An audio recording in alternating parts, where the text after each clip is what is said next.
Aming tao ang abala sa lungsod pero walang kamalay-malay sa katotohanang nakatago. Alim ng lahat, may mundong punong-puno ng mga nakakatakot na halimaw. Ito ay tinatawag na anomalies at hinding-hindi sila magiging kaibigan mo. Ang maduming eskinita, isang daga ang mabilis na dumadaan sa mga lumang sapatos.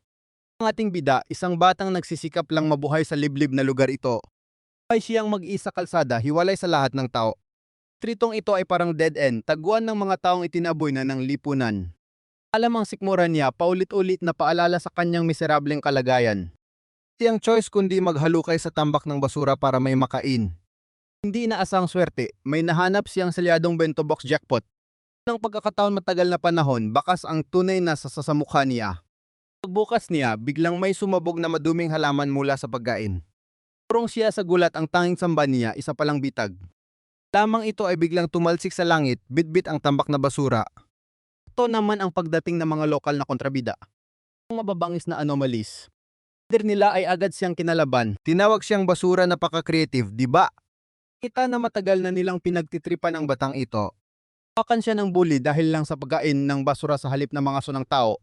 Totoo, isa siyang doppelganger na may sumpa sa mga taong kakamukha niya. Niyang wala siyang laban at kapangyarihang ipanlaban sa kanila. Sa hanay ng mga halimaw, itunuturing siyang mahina at outcast. At siya ng bully sa kwelyo at ang bida natin ay tulala na sa takot.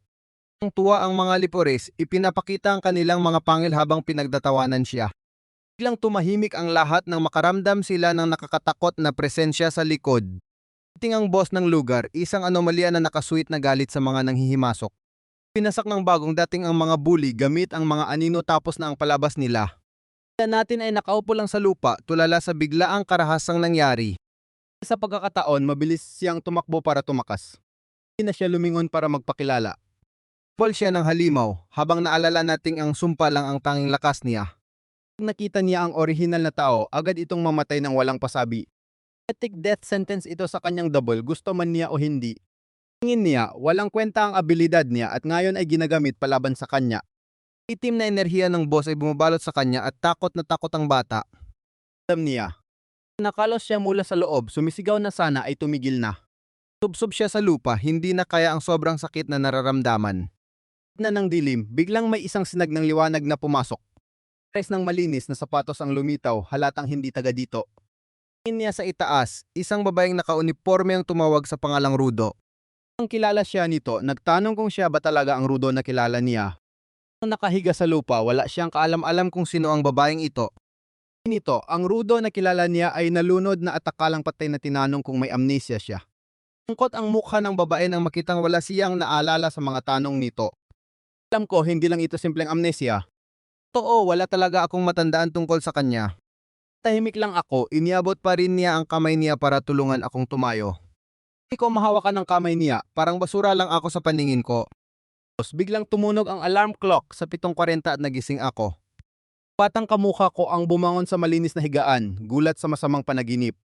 Ang tunay na Rudo, namumuhay ng normal at kumakain kasama ang pamilya. Nung nag-almusal, naisip niyang 3 taon na ang nakalipas mula nang mangyari iyon. Pas siya ng komportableng bahay, handa na para sa isa pang ordinaryong araw. Sikap siya ng malalim, walang kamalay-malay sa miserable kong buhay. Lalakad siya sa payapang parke, kampanteng-kampante sa tahimik niyang mundo. Nang may tapik sa balikat niya tapos na ang katahimikan ng umaga. Kuna pala ang babae sa eskinita nakangiti ng napakalapad sa kanya. Tingnan niya ako ay siya nang may pagmamahal at pagkilala sa mga mata. Nung naglalakad, tinanong niya kung may plano ba siya sa summer vacation. Niya ay habang buhay ang kapayapaang ito. Ha, tingnan natin. Alok pa si Rakuna na lumabas silang dalawa, isang napaka-normal na eksena. Heto na ang pasabog. Ko 3 taon na ang nakalipas mula nung nagpalit kami ng posisyon. Balik ang lahat sa eskinita ang araw na ninakaw ko ang buhay ni Rudo. Flashback, dinala ni Rakuna ang kalunos-lunos kong sarili sa bahay ni Rudo. Bukas ang pinto, tumambad ang nanay ni Rudo, gulat na makita ako. Ang salita, niyakap niya ako ng mahigpit habang tulala lang ako. Ano lang kumakain na ako ng masarap, parang nakatuklas ng bagong mundo. Ngayon alam ko ang totoo. Napuno ng kasinungalingan ang kinagislan ko. Ilang taon na akong nakikibagay, nagpapakasasa sa mundong hindi naman akin. Hindi ko sa sarili, masasaktan lang si Rakuna kung malalaman niya ang totoo. Nagpatuloy lang ako sa pagpapanggap, isang planong siguradong magpapahamak sa akin. Tanong niya ako tungkol sa nakaraan pero ang nasa isip ko lang ay ayaw ko nang maging palaboy. Bigyan niya lang ako ng matamis na ngiti, walang alam sa gulo ng isip ko. Tapos may ilang patak. Nang bumagsak, hudyat ng simula ng aking pinakamalalang bangungot. Kidlat na kulay ube ang pumunit sa langit, isang malaking lagusan ang bumukas. Lang ako, nanunod sa kaguluhang nagaganap sa harapan namin. Neon vortex na parang turiigit ang sumulpot sa gitna mismo ng kalsada. Alawan ni Rakuna ay hindi makagalaw sa takot, lalo na nung may sumulpot na anino. Dambuhalang anomaly ang lumitaw sa likod ng isang lalaki. Isi ito at ang dami-dami nitong matatalim na ngipin. Mal nito ang lalaki tapos na ang payapang hapon namin. Tao sa paligid nagwawala na sa sobrang takot at sigawan. Marami pang halimaw ang lumalabas sa gate, handa ng kumain ng tao. Skeletal na nilalang na may pulang mga mata ang sumunod na lumabas. Buhalang kalansay na ito ang humaharap sa amin, dala ang kamatayan. Kuna ay hindi na makakilos sa takot, tuluyan ang nalumpo ng matinding kaguluhan. Nag-atubili si Rudo, hinila niya ang kamay ni Rakuna, pilit siyang ginigising sa katotohanan. Sigaw siya na tumakbo na habang bumabagsak ang higanteng kamay ng halimaw. Takbo sila sa gitna ng kaguluhan, tinatakasan ng isang dambuhalang titan. Sakmal ng kamay nito ang lupa, muntik na silang madamay sa pagbagsak. Lahat ng panig. Pusod ay naging tambayan na lang ng mga bagong halimaw na ito. Ang tumatakbo, lumingon si Rakuna, bakas ang matinding takot sa kanyang mukha. Itang bida na tinggaling sa mundo ng mga halimaw, blanko sa kung ano ang mga ito. Sobrang panik, natisod si Rakuna at humingi ng tulong. Put ni Rudo, isang may pakpak na nilalang ang mabilis na sumunggab. Big nito, puno ng bangungot at handa na siyang lamunin. Tingin si Rakuna sa matatalim na kuko, trap na siya at parang merienda na lang. Tinulak siya ni Rudo, umungal na hinding-hindi niya ito hayaang mangyari.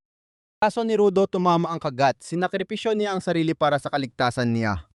Dinig ng sigaw niya, tanging ang pangalan lang ni Rudo ang naisambit ni Rakuna. Hit siya ng halimaw sa lupa habang siya ay sumisigaw sa matinding sakit. Nang magawa si Rakuna kundi ang umiyak habang pinagpipiestahan ng kasama. Na ng matinding sakit. Kita si Rudo ng kumikinang na shard, naalala niya ang ngiti ni Rakuna nagbigay sa kanya ng lakas. Naalala niya ang kabaitan nito at nangakong sa pagkakataong ito siya naman ang magpoprotekta. Ang agos ng adrenaline. Pakan niya ang binting halimaw, hindi bibitaw kahit wasak na ang kanyang braso. Daing ang halimaw ng ibaon niyang mga daliri, naglabas ng dugo. Si Rudo binaliwala ang habdi na dumadaloy sa kanyang balikat. Alayan siya nito patayo at pinilit niya itong tumakbo habang may pagkakataon pa. Pansin ni Rakuna ang sugat niya, pero nag-astang matapang si Rudo, parang walang lang. Kita sila ng hotel, nagmungkahi si Rakuna na magtago muna sila roon. Siyempre, may isa pang halimaw na naghihintay sa balcony para sa kanila. Ba ang buhok, patay ang mga mata at mukhang laging galit sa mundo. Tok sila sa restaurant at sinubukan siyang gamutin ni Rakuna. Pero siyang natakot dahil hindi tumitigil ang pagdurugo ni Rudo. Hanap siya ng first aid kit, iniwan si Rudo na nakaupo lang. Ilan siya ni Rudo, ayaw niyang mawalay ang dalaga sa kanya. Hingi siya ng paumanhin, pakiramdam niya ay wala siyang silbi. Tilang ito, sinabing dahil sa kanya kaya siya nakarating ng ganito kalayo. Likod nito para maghanap, naiwan si Rudo sa kanyang mga iniisip. Pala ng tingin niya, biglang gumuho ang kisame sa itaas ni Rudo. Tingala siya, batid nilang hindi sila ligtas kahit sa loob ng gusaling ito. Na ng takot, isinigaw ni Rudo ang pangalan niya, baka madaganan siya. Na. Habang buhok na halimaw, nakatayo sa likod niya handang pumatay. Harap si Rudo sa kalaban, ang sugatang braso ay paalala ng kanyang limitasyon. Kita niya si Rakuna na natabunan ng guho, walang mali sa pagbagsak. Sigaw niya ang pangalan nito, pilit na kumakawala para makalapit. Hinarang siya na halimaw, may halong demonyong ngisi sa mukha. Ng impyerno, hinarabas siya sa lupa, halos mawalan na ng hininga. Ang at wasak, nakahandusay lang siya, walang magawa kundi tumitig. At ng halimaw si Rakuna sa ulo, may binubulong patungkol sa kontrata. Also, may paperwork pang halimaw na to. Akong magawa kundi panoorin habang hawak-hawak ang nag-isang taong nagmalasakit sa akin. Ikot niya ang kamay ko, mahinang binanggit ang pangalan ko sa huling pagkakataon. Na akong takas, ang tanging magagawa ko na lang ay sumigaw sa tinding sakit. Siya pumanaw, ngumiti lang si Rakuna at sinabing mabuhay ako. Huling hirit niya, parang binasag ang natitirang bait ko. Pinisa ng halimaw ang ulo niya sa harap ko, walang pag-aalinlangan. Iba ang anyo nito, naging mas demonyo habang humahalahak sa ibabaw ng bangkay. Tulala lang ako, pabulong na tinatawag ang pangalan niya sa gitna ng alikabok. Sa isip ko yung una nating pagkikita sa eskinita, yung matamis niyang ngiti. Nang ako niyang ligtas ako, naglaho kasabay ng brutal niyang wakas. Akala ko, tinanong niya kung kilala ko si Asumpa na pala yun. Balik ko sa realidad, nakita ko ang wala ng buhay niyang katawan sa kamay ng halimaw. Basag sa loob ko at biglang nagliyab ang mga mata ko sa kulay pula. At matatalim na enerhiya ang nagsimulang lumabas sa lupa sa paligid ko. Sigaw ako ng buong lakas, pinakawalan ng lahat ng galit ko gamit ang kadiliman. Sa galit, sinumpa ko ang halimaw na hinding-hindi ko siya patatawarin. Ibutan ako ng mga nino, handa ko na siyang tapusin ngayon din. Kasi ang halimaw parang natutuwa pa sa pagwawala ko. Isang iglap, sumugod ang mga anino at binalot ang mukha ng halimaw. Iliyab ang mga mata ko, pangako ko gamit ang sarili kong kamay ko siya papatayin. Pa rin ang katawan ni Raccoon, tiningnan ako ng halimaw ng may pangungutya. O pa ang gago, akala siguro hindi ko siya kayang burahin. Tutok na ang pulang mata ko sa kanya, wala nang atrasan to. Ang bagsik na galaw, hinati ko ang halimaw sa gitna. Nagulat ang mukha ng halimaw. Ang wala sa kontrata niya ang ganitong katapusan. Balot na ako ng anino, wala nang awa, wala nang pakiramdam. Sigaw sa galit, sumugod ang halimaw ng isang desperadong suntok. Sinalo ko lang yung kamao niya ng walang kahirap-hirap. Nanig ang lupa sa lakas ng impact pero hindi man lang ako natinag. Nakita ko ang takot sa mga mata niya, wala na yung yabang niya. Napasandal sa pader, unti-unting bumibigay ang katawan niya. Na ng usok, papalapit na ako ang hatol ng kamatayan para sa kanya. Tanong pa ako kung bakit ako tumatawa habang pilit na humuhubog ang ngisi sa labi ko. Sagot ko ang tanong niya ng isang kamaong punong-puno ng mapanirang enerhiya. Malakas na haligi ng kapangyarihan ang sumabog mula sa lupa, tumilapon siya sa langit. Ang halimaw ng purong kadiliman, hindi niya na alam ang gagawin. Sak niya, ipinako ko siya sa pader bagong dekorasyon para sa kanya. O pa siya makabawi, sumugod na ako, hindi na siya makakaligtas. Na akong nakikita kundi purong poot. Ang laro, oras na para sa hustisya. Tapos na niya ang lahat, naghanda para sa isang huling banat na puno ng galit. Iglap lang, durog ang ulo ng halimaw, tapos na ang kontrata sa matinding paraan. Baw ng bangkay, bumaksak si Rudo, humupa na ang sansilakbo ng dugo. Tingin siya sa sariling kamay, hindi makapaniwala sa lakas na pinakawalan niya. Siyang ideya kung ano ang kapangyarihang ito o kung saan ito nanggaling. Agad siyang binalikan ng madilim na realidad. Ayaw niya ang pangalan ni Raccoon at mabilis na tumakbo palapit. Kita niya itong nakahandusay, walang buhay sa gitna ng pagkasira. Wala ang lahat ng puot, naiwan siyang tila isang hungkag na sisidlan. Tala niya ang usapan tungkol sa Summer Festival, masakit na alaala na lang ngayon. Tala niya ang ngiti at ang malambing na tawag sa pangalan niya parang multo ng nakaraan. Hod siya sa tabi nito, hinawakan ito ng marahan, wala nang natirang laban sa kanya. Ayos niya ang buhok nito, isang huling haplos na punong-puno ng pait. Siyang ibang magawa kundi bumulong ng paumanhin ang boses sa tindi ng guilt. Na ng mga luha, inamin niya ang bagay na unti-unting pumapatay sa kanya. Hindi niya ito na ipagtanggol. Sakap niya ito, dinurog ng katotohanang siya ang unang nagligtas sa kanya. Dati ay naging kasuklaman sa sarili dahil sa niloko niya ito noon. Alot sa sariling dilim, kinuyom niya ang kamaw ang hinahina niya. May mga halimaw sa paligid, ang kabiguan lang ang nasa is niya. Tambuhalang halimaw ang umunggal, pero lunod siya sa sariling pighati. Dati ay naging sumpa isang aninong kamay ang unti-unting nabuo.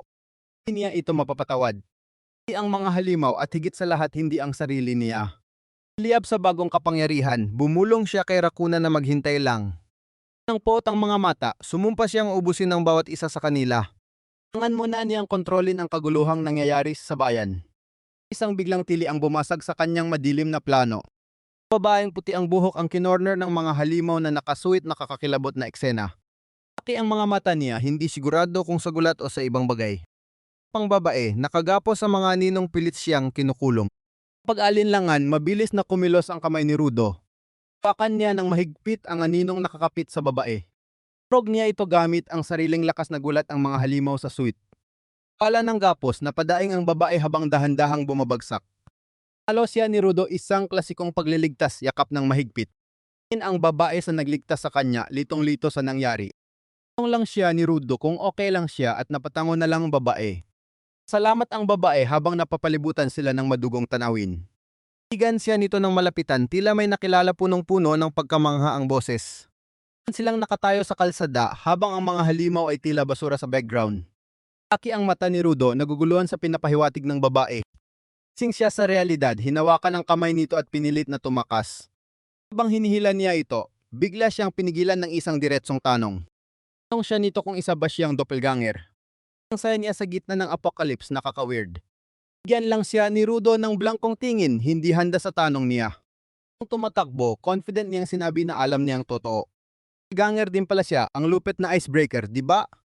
Nagulat si Rudo, hindi siya makapagsalita sa nalaman.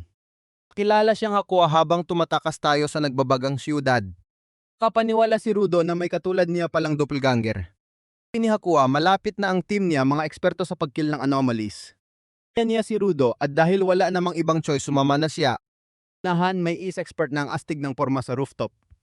Lalaking nakasanglases at mukhang kampanteng-kampante. Tiwala si Hakuha na may pag-asa pa kung makakasama nila ang team niya. Wala na siyang ibang malalapitan, nagtiwala na lang si Rudo sa kanya. Karaan lang 5 segundo, namutla si Hakuha sa sobrang takot. Ating sa tagpuan, patay na lahat ang mga inaasahan niyang eksperto. Doon na lang pala ang plano nila. Luhod si Hakuha sa harap ng kasamahan niya na wala ng buhay. Lang si Rudo habang nasusunog ang paligid at naglaho ang pag-asa. Laki ang mga mata niya sa takot ng may dumating na bagong kaaway. Balik ang lalaking nakasangleses, daldal ng daldal tungkol sa bulok na mundong ito. Ising halatang halata na siya ang tunay na kontrabida. Tingning ang mga pula niyang mata, siya nga ang may pakana nito. Niya, lalamunin ng anomalies ang mundo habang dumadami ang mga halimaw sa langit. Kaming napako sa kinatatayuan, nanginginig sa nakikita naming bangungot. Si Hakuha, ngayon lang siya nakakita ng ganito kadaming monsters ng sabay-sabay. Bungo na nakarobe ang bumubungad sa amin, handa na tayong tapusin. May isang dambuhalang anino ng kamay ang bumababa mula sa itaas. Laki lang naman ito ng isang buong skyscraper. Mawalan na ng malay si Rudo sa dami ng nangyayaring kaguluhan. Hindi lang ito basta monster dimensional rift na ang bumubukas sa langit. Bilis na hinila ni Rudo si Hakuha para umiwas sa hindi nakikitang panganib. Kabitak-bitak ang langit na parang basag na salamin sa harap namin. Ni Hakuha, guguho na ang mundo, hindi makapaniwala si Rudo. Ang kami tuwang-tuwa naman ng mga Skeletal Reapers sa nangyayari. Ni Hakuha, kaming dalawa na ang susunod na target ng buong horde. Ang sumugod ang isang Reaper, napilitan kaming kumaripas ng tagbo. Sigaw si Hakuha ng babala dahil malapit na kaming maabutan.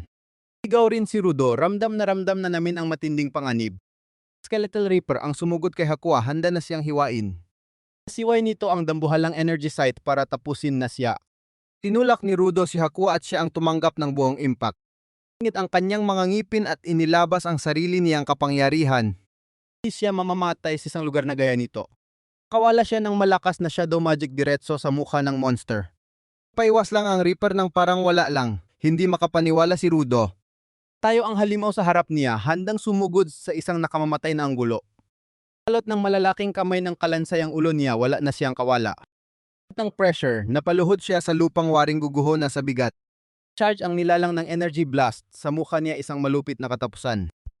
Biglang may dumating na asul na sinagmula sa gilid, tinabig ang Reaper.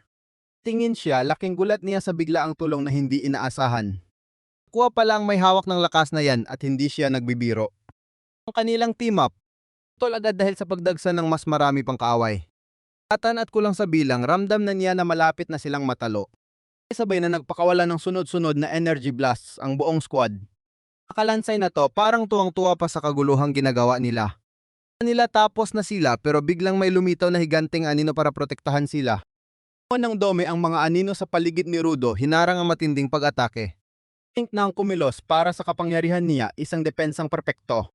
Salamat ang shield ni Rudo, napaluhod siya sa sakit dahil sa lakas ng tama. Ang bago niyang kapangyarihan, hindi kinayang huling tira, wasak ang balikat niya. Niya inalintan ang susgat, hinanap agad niya si Hakuha sa gitna ng gulo.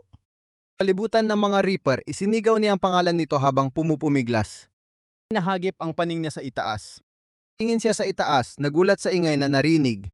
Doon si Hakuha, nangangatog pero buhay at gumaan ang loob ni Rudo. Pansin agad ni Hakuha ang sugat niya, nanlaki ang mga mata nito sa sobrang lala. Bukan niyang itanggi na ayos lang siya, isisang malaking kasinungalingan, siyempre. Seryoso ang tingin ni Hakuha, tinanong niya kung ano ang nasa isip nito. Sabi nitong wala na silang laban sa kalagayan nilang dalawa ngayon. Lala si Rudo sa biglang realidad na binitawan ng dalaga. Panito, tapos na ang mundong to habang itinuturo ang nagliliyab na siyudad.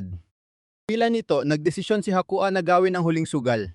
Tang pasabi, lumipad siya habang sinisigawan siya ni Rudo na tumigil. Lang daw ang tanging paraan para mabago ang lahat, paghahanda niya. Ang paraan na yan ay ang sumugod sa higanteng halimaw ang galing, di ba? Niyang papunta ito sa kapahamakan kaya isinigaw niya na umalis na doon. Isang matinding asol na sinag ang biglang tumama sa isang Reaper mula sa itaas. Lakas ng pagsabog, kailangan niyang takpan ang sariling mga mata. Ito siya sa kung anong nangyayari. Tingin siya sa paligid, bumabalot sa kanya ang asul na aura, hindi niya alam kung bakit. Pala kay Hakuha ang aura na yon na ngayon ay bagsak na sa lupa, lalong nalito si Rudo. Mas mawalan na ng malay na padaing lang ito. Ang laki ng kapalit ng lakas na ginamit niya sa katawan niya. Kita siyang bagsak, nagpanik si Rudo, isinigaw ang pangalan niya sa gitna ng gulo. Huling lakas na natitira, inabot niya ang kamay ni Rudo, may gustong sabihin. Hiling-hiling niya iwanan na siya at tumalon sa dimensional rift. Pilit niya itong makatakas habang ang isang Reaper ay dahan-dahang lumalapit sa kanya. Isang iglap, kinuha na ng kalansay na halimaw si Hakuha. Tapos niya agad ang usapan. Hiling niya hanapin si Rei Kurusu sa loob ng lost area. Hindi makagalaw si Rudo, parang naparalisa ang pinapanood ang pagbihag sa kanya ng halimaw. Niya itong pinapakiusapan na sabihin ang lahat kay Rei kapag nagkita sila. Tapos bumagsak ang kamay niya, isang malungkot na pagtatapos. Ang utak ni Rudo hindi kayang tanggapin ang nangyayari. Malakas na pagsabog ang tumama, dahilan para mapaatras siya. So sa gilid ng kumukutitap na rift, niya sa sarili, kakaumpisa lang ang determinasyon niya para kay Rakuna Hito na naman sugatan at talunan. Flashback ang mga alaala ni Rakuna at Hakuha ang mga beses na nabigo siya. Lumaban sa takot, kumaripas siya ng takbo habang humahabol ang isa pang Reaper. Ang panga ng halimaw. Pon ng malakas na asul na enerhiya gaya ng kay Hakuha. Wala ng tira ng malapitan, nilamon siya ng matinding kapangyarihan habang napasigaw siya sa sakit. Ang sandali, nakita niya ang isang babaeng inaabot siya, sana mahawakan niya ang kamay nito. Tuloy ang pagsabog, parang binura na siya sa mundong ito. Halip na mawala, nalunod si Rudo sa nakasilaw na asul na enerhiya. Huling nasa isip niya, kailangang may maisalba siya kahit isang beses lang. Tumapak ang paa niya sa lupa o sa kung ano man ito.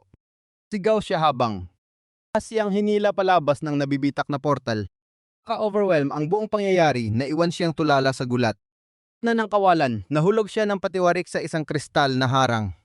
Po ng kamay niya, sumabog ito sa isang napakaliwanag na liwanag. Alamat ng kristal, nakita niya si Hakuha na nagsakripisyo at ang ngiti ni Rakuna.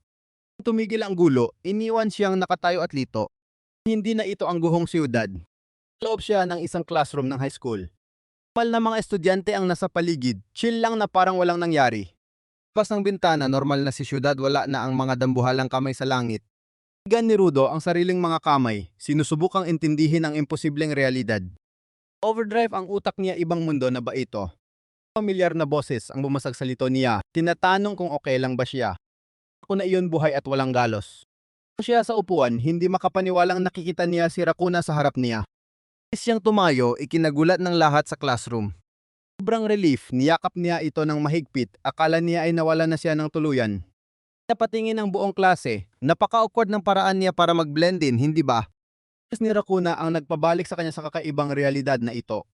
Sorry siya agad, dinahilan na parang nananaginip lang siya, isang lumang palusot. Balikat na lang si Rakuna at naglakad papuntang lab, iniwan siyang hiyang-hiya sa mga kaklase. Si Rudo na nakatayo, malamang ay pinag-iisipan na kung paano mag-act normal sa susunod. Pasok sa isip niya ang mukha nitong nag-alala. Paalala kung bakit siya lumalaban. Pag ng araw, payapa ang mundong ito, malayo sa anumang halimaw. Naglalakad pa uwi, sigurado na siya, palpak na siya at galit na sa kanya si Rakuna. Na nag-sink in sa kanya, bumalik siya ng isang taon sa nakaraan kahit hindi pa malinaw ang lahat. Ulit sa isip niya ang huling abilin ni Hakuha, ang hanapin si Rei Kurusu sa tinatawag na Lost Area. Alala niya ang darating na malaking trahedya. Monster na simula ng lahat at ang pagkakataong nabigo, siyang iligtas ang babaeng mahalaga sa kanya.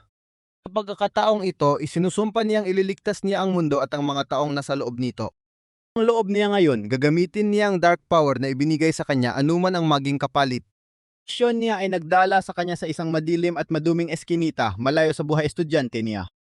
Siya sa tapat ng graffiti na nagpapatunay na tama ang pinuntahan niya. Hanap niya ang lost area. Ramdam siya ng matinding kaba dahil napilitan siyang bumalik sa lugar na kinamumuhian niya. Nag-flashback ang isip niya, 2 taon nang nakalilipas noong mas bata pa siya sa eskinita ring ito. Isa lang siyang batang mukhang durog na durog at pagod na pagod sa lahat ng pinagdadaanan niya. Umipa ng bato sa dadaanan niya, isang maliit. Siya sa lupa, bumitaw sa dala at bakas ang matinding takot sa kanyang mukha.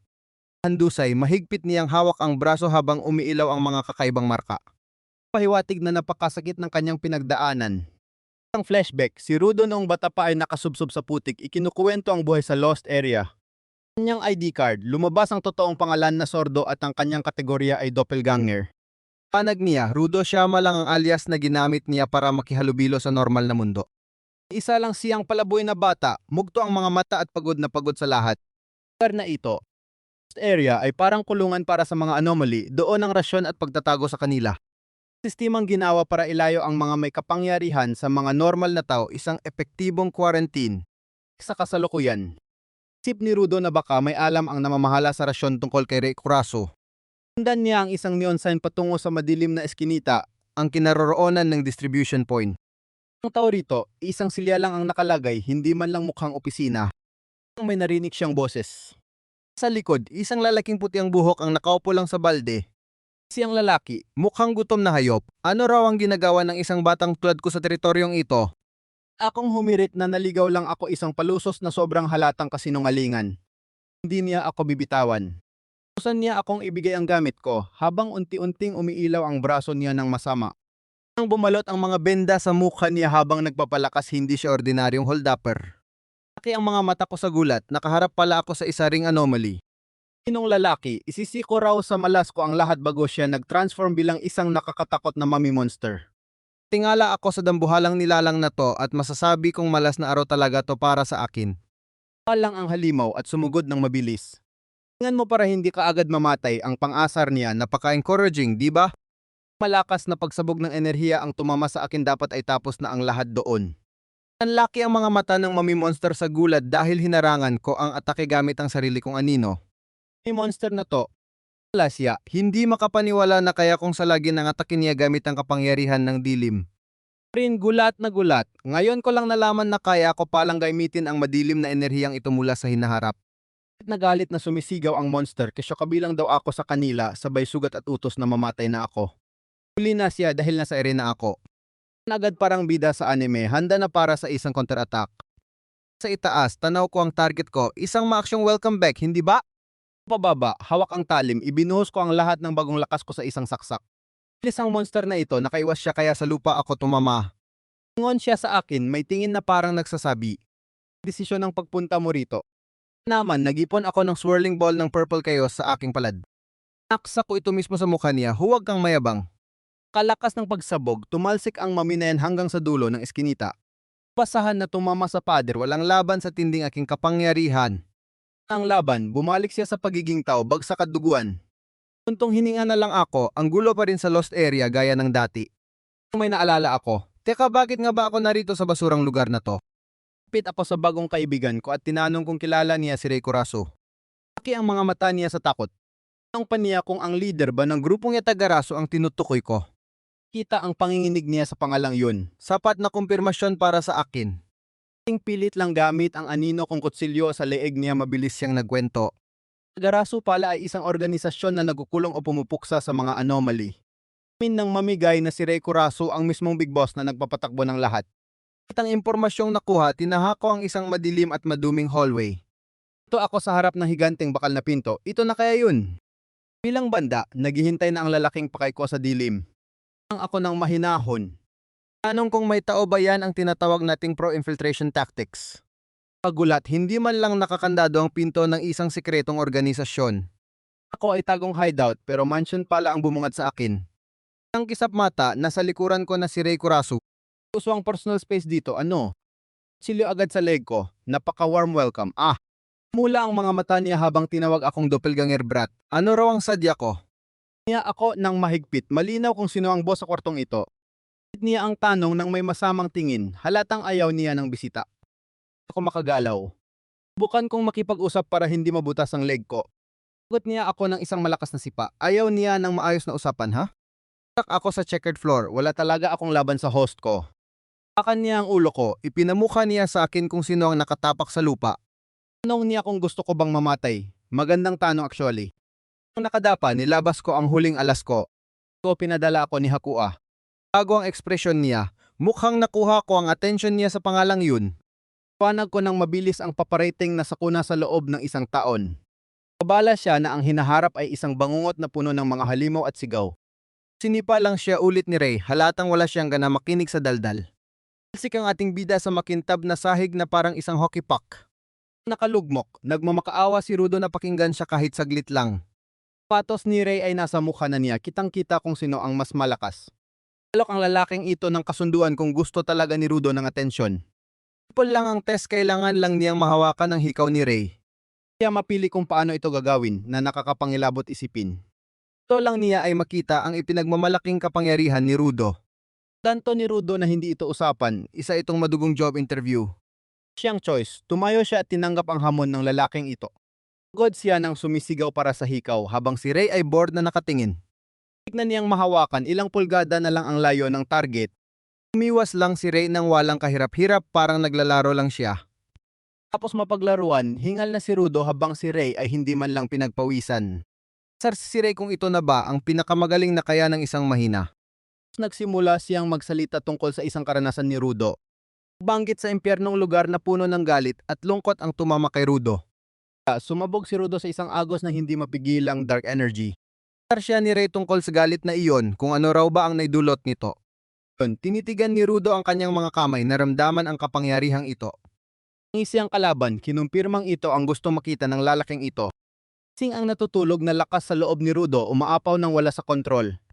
Tapos niya ito sa isang dambuhalang aninong kamay para sa isang malupit na atake. Muntong lang si Ray sa ibabaw nito, tinawag na palpak at walang respeto. Tingala ang ating bida ng may halong gulat at takot. Kanyang ultimate move ay ginawalang palang hagdan ng kalaban. Bok pa sana siya pero humikab lang si Ray, masyado raw siyang mabagal. Mabilis na sipa ang nagpatalsik kay Rudo, isang aral tungkol sa tunay na lakas. Saksak siya ng malakas sa pader, parang isang sako ng patatas. Ang nakadiin sa sahig, alam ni Rudong ibang level ang lalaking ito. Tayo si Ray sa harap niya, sinabing hindi pa man ito warm up para sa kanya. Dagan pang ang pangungutya, tinawag siyang walang silbi at hindi kayang magligtas. Hindi susuko ang ating bida, nangangalit ang ngipin sa determinasyong lumaban. Pasok sa isip niya ang huling sinabi ni Rakuna, ang makiusap na mabuhay siya. Pagtitiwala ni Hakua sa huling misyon bago siya tuluyang pumanaw. Bagong lakas ng loob, bumuo siya ng itim na espada, ililigtas niya sila ngayon. Bilang banda ng lungsod, lumubog ang araw sa isang mapayapang gabi. Kamera ay nakatutok sa isang tahimik na gusali, malayo sa nagaganap na laban. Loob, nakatayo si Rakuna sa kanyang bintana.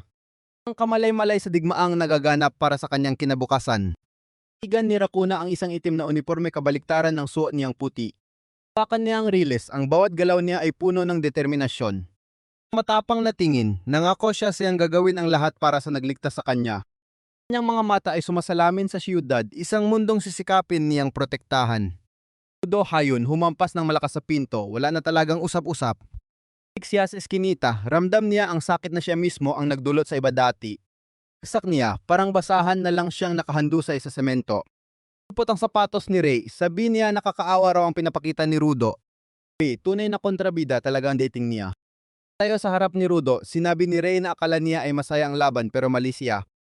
Man light, pakiusap ni Rudo na sandali lang pero mukhang bored na bored si Ray. Pilit siyang bumabangon. Pinya hindi siya susuko habang ang maitim na enerhiya ay bumabalot sa kanya. Kawala siya ng unos ng mga anino, parang namamalimos na seryosohin siya ni Ray. Tayo lang si Ray, tinanong kung ilang beses niya paulitin ang walang kwentang tira. Tingin niya, ramdam mo ang sobrang pagkainip. Di man lang siya nagpapagod. Gitna ng atake, si Ray ay kalmadong nakatayo sa dagat ng kaguluhan. Ngala si Rudo, pilit na inilalabas ang kapangyarihan para makapasa sa depensa ni Ray. Siyang kalaban, alam niyang ang plano ni Rudo ay magtago sa sariling anino. Ay ang diskarte dahil dinampot lang siya ni Ray sa mukha, parang basura lang. Napon siya palayo, gumugulong ng walang laban sa eskinita. Siya sa tabi ng mga bariles. Aralan siya ni Ray, hindi pa raw alam ni Rudo kung paano gamitin ang sariling lakas. Higa pa rin si Rudo, litong-lito sa ikinikilos ng lalaking ito. Walang matang nagniningning, nangako si Ray na pilit niyang ilalabas ang natutulog na lakas nito. Punsyon niya ang Night Realm Transfer, parang isang masamang pangitain. Ang kisap mata, nagbago ang mundo, naging isang nakakatakot na eskinita sa ilalim ng buwan. Bagong dimensyon na ito ay puno ng mga baging sa ilalim ng dambuhalang buwan. Po si Rudo, hindi alam kung nasaan na siya. Panag ni Ray, ito ang Night World, isang mundong hiwalay sa mga buhay. Ito para sa mga anomaly at si Rudo bilang doppelganger ay isa sa kanila. Tingin sa paligid, na-realize na niya na wala na siya sa kinalakihang mundo. Ito lang ang lecture ni Ray tungkol sa mga doppelganger. Tasan silang walang kapangyarihan pero ang matinding emosyon ay pwedeng magbago ng lahat. Nagigising ang mga natatayang abilidad ng isang tao. Hana ni Rudo, isa palang anomaly ang teacher niya. Sa mangiti suminya si Ray, handa na para sa ikalawang round. Naman nilabas ni Rudo ang Shadow Blade tatanggapin ang marahas na hamon na ito. Biglang nag-time out si Ray, may naramdaman siyang mabilis na papalapit. Tuwan si Rudo, lumingon siya para makita kung ano ang manggugulo sa bugbugan nila. Bago ang mukha niya mula determinasyon patungong takot dahil may mga reaper na umatake. Labas ni Ray ang isang kutsilyo, sabi niya ibang klase ng problema ang mga ito. Sahan si Ray, ang mga nilalang na ito ay hindi nila kakampi. Ala ni Rudo ang nakakatakot na enkwentro sa Reapers na bumubuga ng enerhiya. Realize niya ang mga monster mula sa nakaraan niya ay mga anomaly pala mula sa Night World. Tawang butuhang party crasher ay nakita na sila at sila. Mukhang friendly sa kanila. Sila mabilis na sumusugod sa eskinita para sa isang hindi inaasahang enkwentro. Labas siya ng harang nagawa sa anino pero kitang-kita na hindi siya handa sa pagsubok na ito. Bilang banda, si Ray ay parang kidlat na kumikilos, handang humawi at tumapos ng kalaban. Sa kanya ang labis na kumpiyansa, parang normal na araw lang ang lahat ng ito. Rudo ay hindi makapaniwala, gulat na gulat sa bilis na ipinapakita ng kanyang mentor. Minto si Ray at sinabing pagsubok lang ito, kaya dapat ay hindi siya mag-atubili. Walang pagpipilian, humanda na si Rudo, alam niyang pasofail ang laban na ito. Atake niya gamit ang kanyang Shadow Hands pero ang halimaw ay nanatiling walang kibo.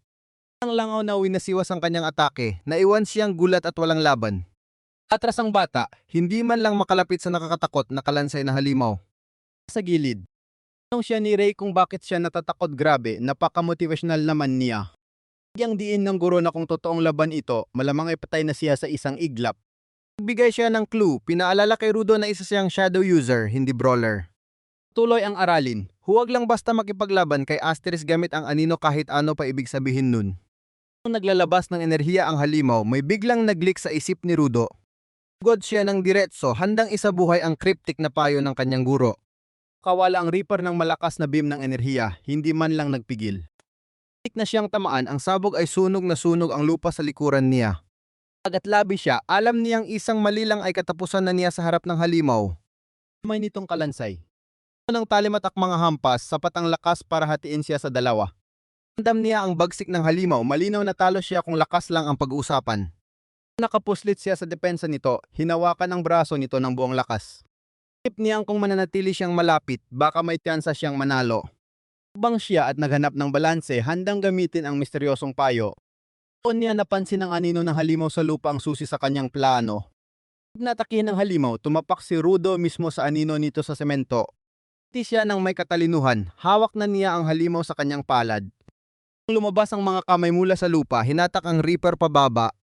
Nagulat ang halimaw, hila-hila na ito ng sarili nitong anino. Ni Rudo na hindi na ito makakatakas, hawak na niya ang kontrol ng laban. Nakagapos na ito sa mismong dilim na pinagmulan nito. Nakabitin ang target, inilabas niya ang kanyang Shadow Blade para sa huling hirit. Naas niya ang armas, handang tapusin na ang lahat sa pop quiz na ito. Wasak-wasak ang Reaper, naging alikabok na lang at buto. Ang saya ng ating bida. Tatuwang-tuwa na nagtagumpay siya sa wakas. Si Ray ay nakatayo lang sa likod, mukhang bored pa rin ang hirap naman niyang pabilibin. Si Ray na natural lang daw na matalo ang halimaw dahil magaling siya. May biglang humaging sa mukha niya, masyadong mabilis para sundan ng mata. Ulat siya nang maramdaman ang biglang pagkawala ng hikaw sa kanyang tainga. Na ng isang kamay ang kanyang hikaw, isang tropeo mula sa isang napakabilis na magnanakaw. Nang pagkakataon, gulat na gulat si Ray, hinawakan ng kanyang tainga sa di makapaniwalang mukha. Hindi si Rudo ang gumawa nito. Bagong batang kamukha niya ang nagdeklara ng kanyang tagumpay. Tawanan siya ng smug na kamukha nito at inutusan si Ray na makinig sa kwento niya. Na lang siyang bumagsak sa lupa, napaka-anticlimactic ng pagtatapos niya. Madaling lumapit si Ray, kitang-kita ang pag-aalala habang karga ang nawalan ng malay na bata. Malay ang bagong dating kaya naiwan kay Ray ang lahat ng gulo. Tingin si Ray sa paligid at naging seryoso ang kanyang mukha. Na niya ang darating dahil tiunti nang umahon ang mga kalansay mula sa ilalim ng lupa. Sa daliri, dugo bilang ali ang blood magic ni Ray, handa na. Sa patak ng dugo, lumitaw ang isang dambuhalang pulang espada na naglalabas ng liwanag. Mukhang bago ang trick na to ah. Kawalan niya ang lakas nito at hinati ang sangkaterbang kalansay gamit ang purongkong enerhiya. Nang ligtas ang bata sa kanyang likod, hinarap ni Ray ang buong hukbo ng mga multo mag-isa. Sa isang iglap, naglaho ang Night World at bumalik sila sa tahimik na eskinita. Sing ang kamukha niya sa sahig, nakatingin sa bintana, litong-lito sa nangyari. Siyang bumangon sa kama, nagulat na wala na siya sa eskinita at nagtanong kung nasaan siya. Tingin siya sa bintana, ligtas sa isang kwarto na malayo sa naganap na bakbakan. Pakan ng kamukha niya ang bintana, sinusubukang pakalmahin ang sarili. Tanong niya sa sarili kung siya ba ay. Balik na nga ba habang pilit binubuo ang mga alaala. Siyempre, nandiyan lang si Ray, sumasandal sa pader at binabati siya sa pagbalik sa realidad. Madaling bumangon ang bata, halatang naguguluhan sa sitwasyon. Pad ni Ray ang pangako at sinabing handa na siyang makinig sa kwento nito. Unahan niya ang paglakad patungo sa isang pinto, papunta sa isang seryosong pag-uusap. Pasok sila sa isang marangyang opisina, malayo sa dumi ng eskinita kanina. Po ni Ray, umamin ang bata na hindi niya alam kung paano magsisimula. Pinitiwan niya ang pinakamalaking revelasyon, galing daw siya sa isang taon sa hinaharap. Isilang si Ray, hindi kumbinsido sa sinasabi ng bata. Ng bata na totoo ito at nagbabala na guguho ang mundo pagkalipas ng isang taon. Kita niya ang vision ng isang dambuhalang portal na bumuka sa ibabaw ng lungsod. Sundan pa ito ng mga dambuhalang halimaw na sumisira sa mga kalsada na pakasama ng taon na iyon.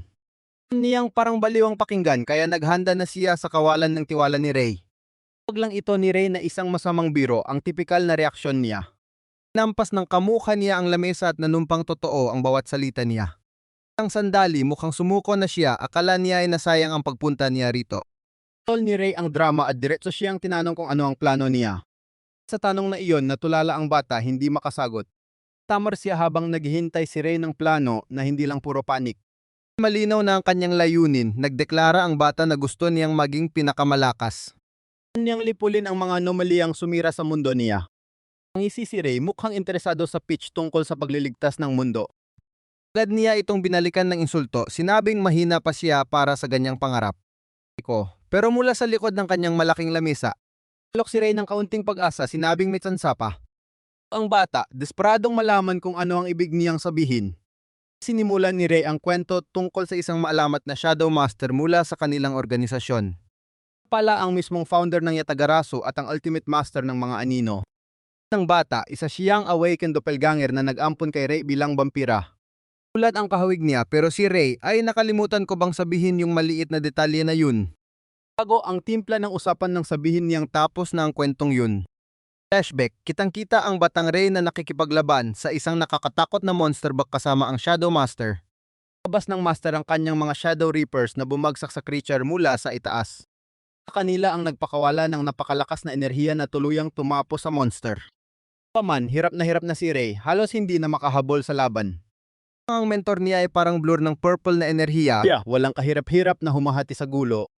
Tapos ang alaala sa batang Ray na pagod at nakaluhod pagkatapos ng matinding bakbakan. Ang tunay na veteran ang Shadow Master. Ang dirigma na sunod-sunod kung tumumba ng mga anomaly. Sa kasalukuyan, tulala ang bata, hindi makapaniwala sa lawak ng kapangyarihang nakita niya. Ni Ray ang pagkamangha niya, tama na ang tingin magsimula na tayo. Ito ang buong tropa, mukhang mga galing lang sa isang goth fashion show. Ang kaagad ng bidang isa sa mga head, napakaganda namang unang impresyon, di ba? Paeng may pink na buhok, tinitigan siya na para bang maligayang pagdating o kakainin siya ng buhay. Tal siyang humingi ng paumanhin, hindi sanay sa ganitong level ng aura, tapos lumapit ang lalaking naka-top hat. Dong malapit sa mukha niya, wala talagang konsepto ng personal space ang mga taong ito. Usan agad ni Ray na magtimpla ng inumin, ang classic na welcome to the team move para sa intern. Bilang banda, ang lalaking nakasalamin ay nagbigay ng seryosong report sa harap ng logo ng kumpanya. Bas niya ang remote. Na siya para sa isang maliit na Doomsday PowerPoint presentation. Buntipon ang lahat ng bumukas ang malaking screen para sa opisyal na briefing. Ang sunod-sunod na lumilitaw ang mga gate sa lungsod, parang epidemya na hindi mapigilan. Ito ang paliwanag ng lalaki habang si Ray ay nakatingin lang, mukhang nainip gaya ng dati. Ito ang pasabog, may misteryosong lalaki sa white coat na nakikita sa paligid nila. Ang bata bitbit ang inumin, sakto para marinig ang tungkol sa bagong public enemy number 1. Kita ni Ray ang connection, mas maraming gate, laging may white coat guy, hindi ito coincidence. Muha ng naka-top hat, ang lalaking yun ang nagbubukas ng mga gate, mukhang tama siya. Pag ni Ray, ang bata na halos mahulog na ang hawak na tray. Tanggap na niya ang unang opisyal na assignment. Ang lalaking naka-white coat dahil siya ang magiging problema nila sa hinaharap. Pansin ng batang salitang tayo, hindi na siya mag-isa, parte na siya ng grupo. Ang iglap, ginawa na itong opisyal ni Ray, member na siya ng Yatagarasu. Ang bida, sinusubukang iproseso ang biglaan at kakaibang alok na trabaho. Ang ibang crew, nagbubulungan na tungkol sa bagong recruit, tipikal na office drama. Isip ng bata, naalala niya ang kanyang misyon maging susunod na Shadow Master. Tutulak sa kanya ay ang mga alaala ng mga kaibigang nanganganib, lalo na si Rakuna. Tapang niyang idineklara na gagawin ang lahat para maabot ang titulong yun. Nang lumipat ang eksena sa isang normal na high school, pagulat na pagbabago ng mood. Loob ng gym, tipikal na PE class lang, may volleyball at basketball na nagaganap. Ika ng laban sa volleyball, lahat ay sumisigaw para manalo si Rakuna ng puntos. Talon ni Rakuna sa ere, handang-handa na para sa game-winning spike. Sa forma, todo ataw siya ng bola sa net para sa puntos. Agad ang buong team sa tuwa, todo saya dahil sa galing niya. Naman, chill lang na nag-victory pose, ramdam na ramdam ang tagumpay. Ang siya ang MVP, pero sa kabilang court, umiinit na rin ang laro ng mga lalaki. Tignan mo nga naman, nandiyan ang time-traveling hero natin, mukhang ordinaryong estudyante lang. Bayan siya ng tropa niyang blonde, inaasar siya tungkol sa laro ng mga babae. Siya ni Ren sa pangalan niya, teka si Rudo ito ang bida nating totoo. Ni Ren, seryosohan na raw at si Rudo naman parang nagtataka lang na Tuloy ang laro at biglang humarurot ang kalaban papunta sa ring. Si Rudo bigla sumulpot at malinis na naagaw ang bola. Ng mga kakampi niya, kulungin daw yung kalaban, huwag palusutin. Rangan siya ng dalawa pero parang multo siyang humahawi sa bilis. Less na na-fake out niya ang defender, iniwan sa ere. Buong kalaban. Pulo na sila para pigilan siya habang papasok siya sa basket. Lead, nakatingin si Rakuna, halos hindi makakurap sa bilis ng galaw niya. Sa mata niya ang refleksyon ni Rudo habang binabanggit ang pangalan nito. Grabe ang moment. Si Rudo para sa tira pero hinarangan siya ng defender para sa block. Swak na swak sa net sa ibabaw ang kamay ng kalaban. Agad ang tropa para sa high five, ramdam ang lupit ng clutch play niya. Natitig lang si Rakuna, halatang hanga na hanga sa ling ni Rudo. Tapos ng klase, lumipat ang eksena sa tahimik na classroom. Nung ni Rudo si Rakuna kung anong plano nito, sinusubukan maging smooth. Biglang sumulpot si Ren, inaakusahan silang dalawa na nagdedet na pala. Hindi talaga marunong mag-filter ang tropang to. At silang dalawa, todo tanggi halatang halata na ang pag-apula ng mukha nila. Duda ang tingin ni Ren habang pilit nilang idinadaan sa hindi kami ang usapan. Ibang usapan, niyaya niya silang pumunta sa dating tambayan. Naman si Rakuna, excited na bumalik doon mula pa noong middle school. Ayun, naglakad ang tatlo sa isang tago at madilim na eskinita. Secret base nila pala ay isang saradong tindahan sa tahimik na kalye. Pasok, isang abandonadong arcade, ang perpektong alaala ng kabataan nila. Po sila at nagkwentuhan, naalala yung mga panahong dito sila nagtatago pag napapagalitan. Bura ang ngiti ni Ren, biglang nagdilim ang aura niya. Pala naalala niya yung parusa sa kanila noon. Reklamo ni Ren na pagalitan lang siya kasi masyado raw siyang stylish.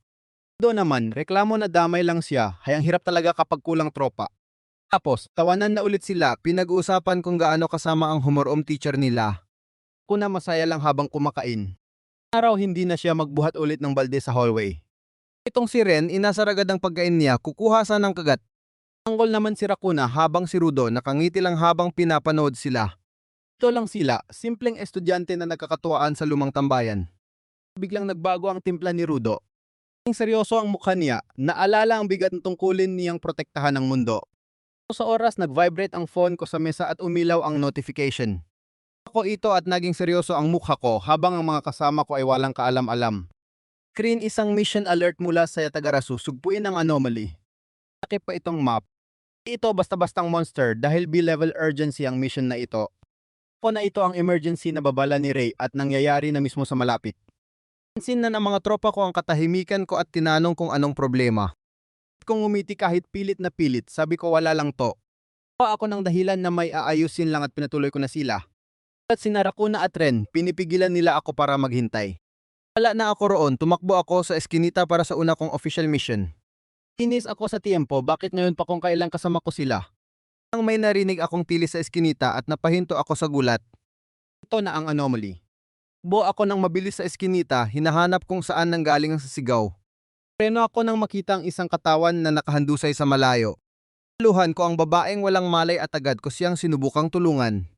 Lim ang mukha ko habang hawak siya, iniisip kung anong klaseng pag-atake ito. May naramdaman akong presensya kaya mabilis akong lumingon ng may kaba. Ulo ng eskinita, may nakatayo at sinigawan ko siya kung sino siya. Tapos pala, yung lalaking nakasalamin mula sa HQ, sabi niya huli na raw ako. Tanong ko kung ano ang kailangan niya pero sabi niya umalis na raw ako dahil sibilyan lang ako. Tapos nakilala niya ako, sandali, hindi ba ikaw yung bagong intern kahapon? Bago pa. Ang lumitaw ang isang nakakapangilabot na three-headed monster, punong-puno ng matatalim na ngipin at sungay. Isang iglap, napalibutan kami ng mga nakakatakot na shadow creatures na naglalakihan sa loob ng eskinita.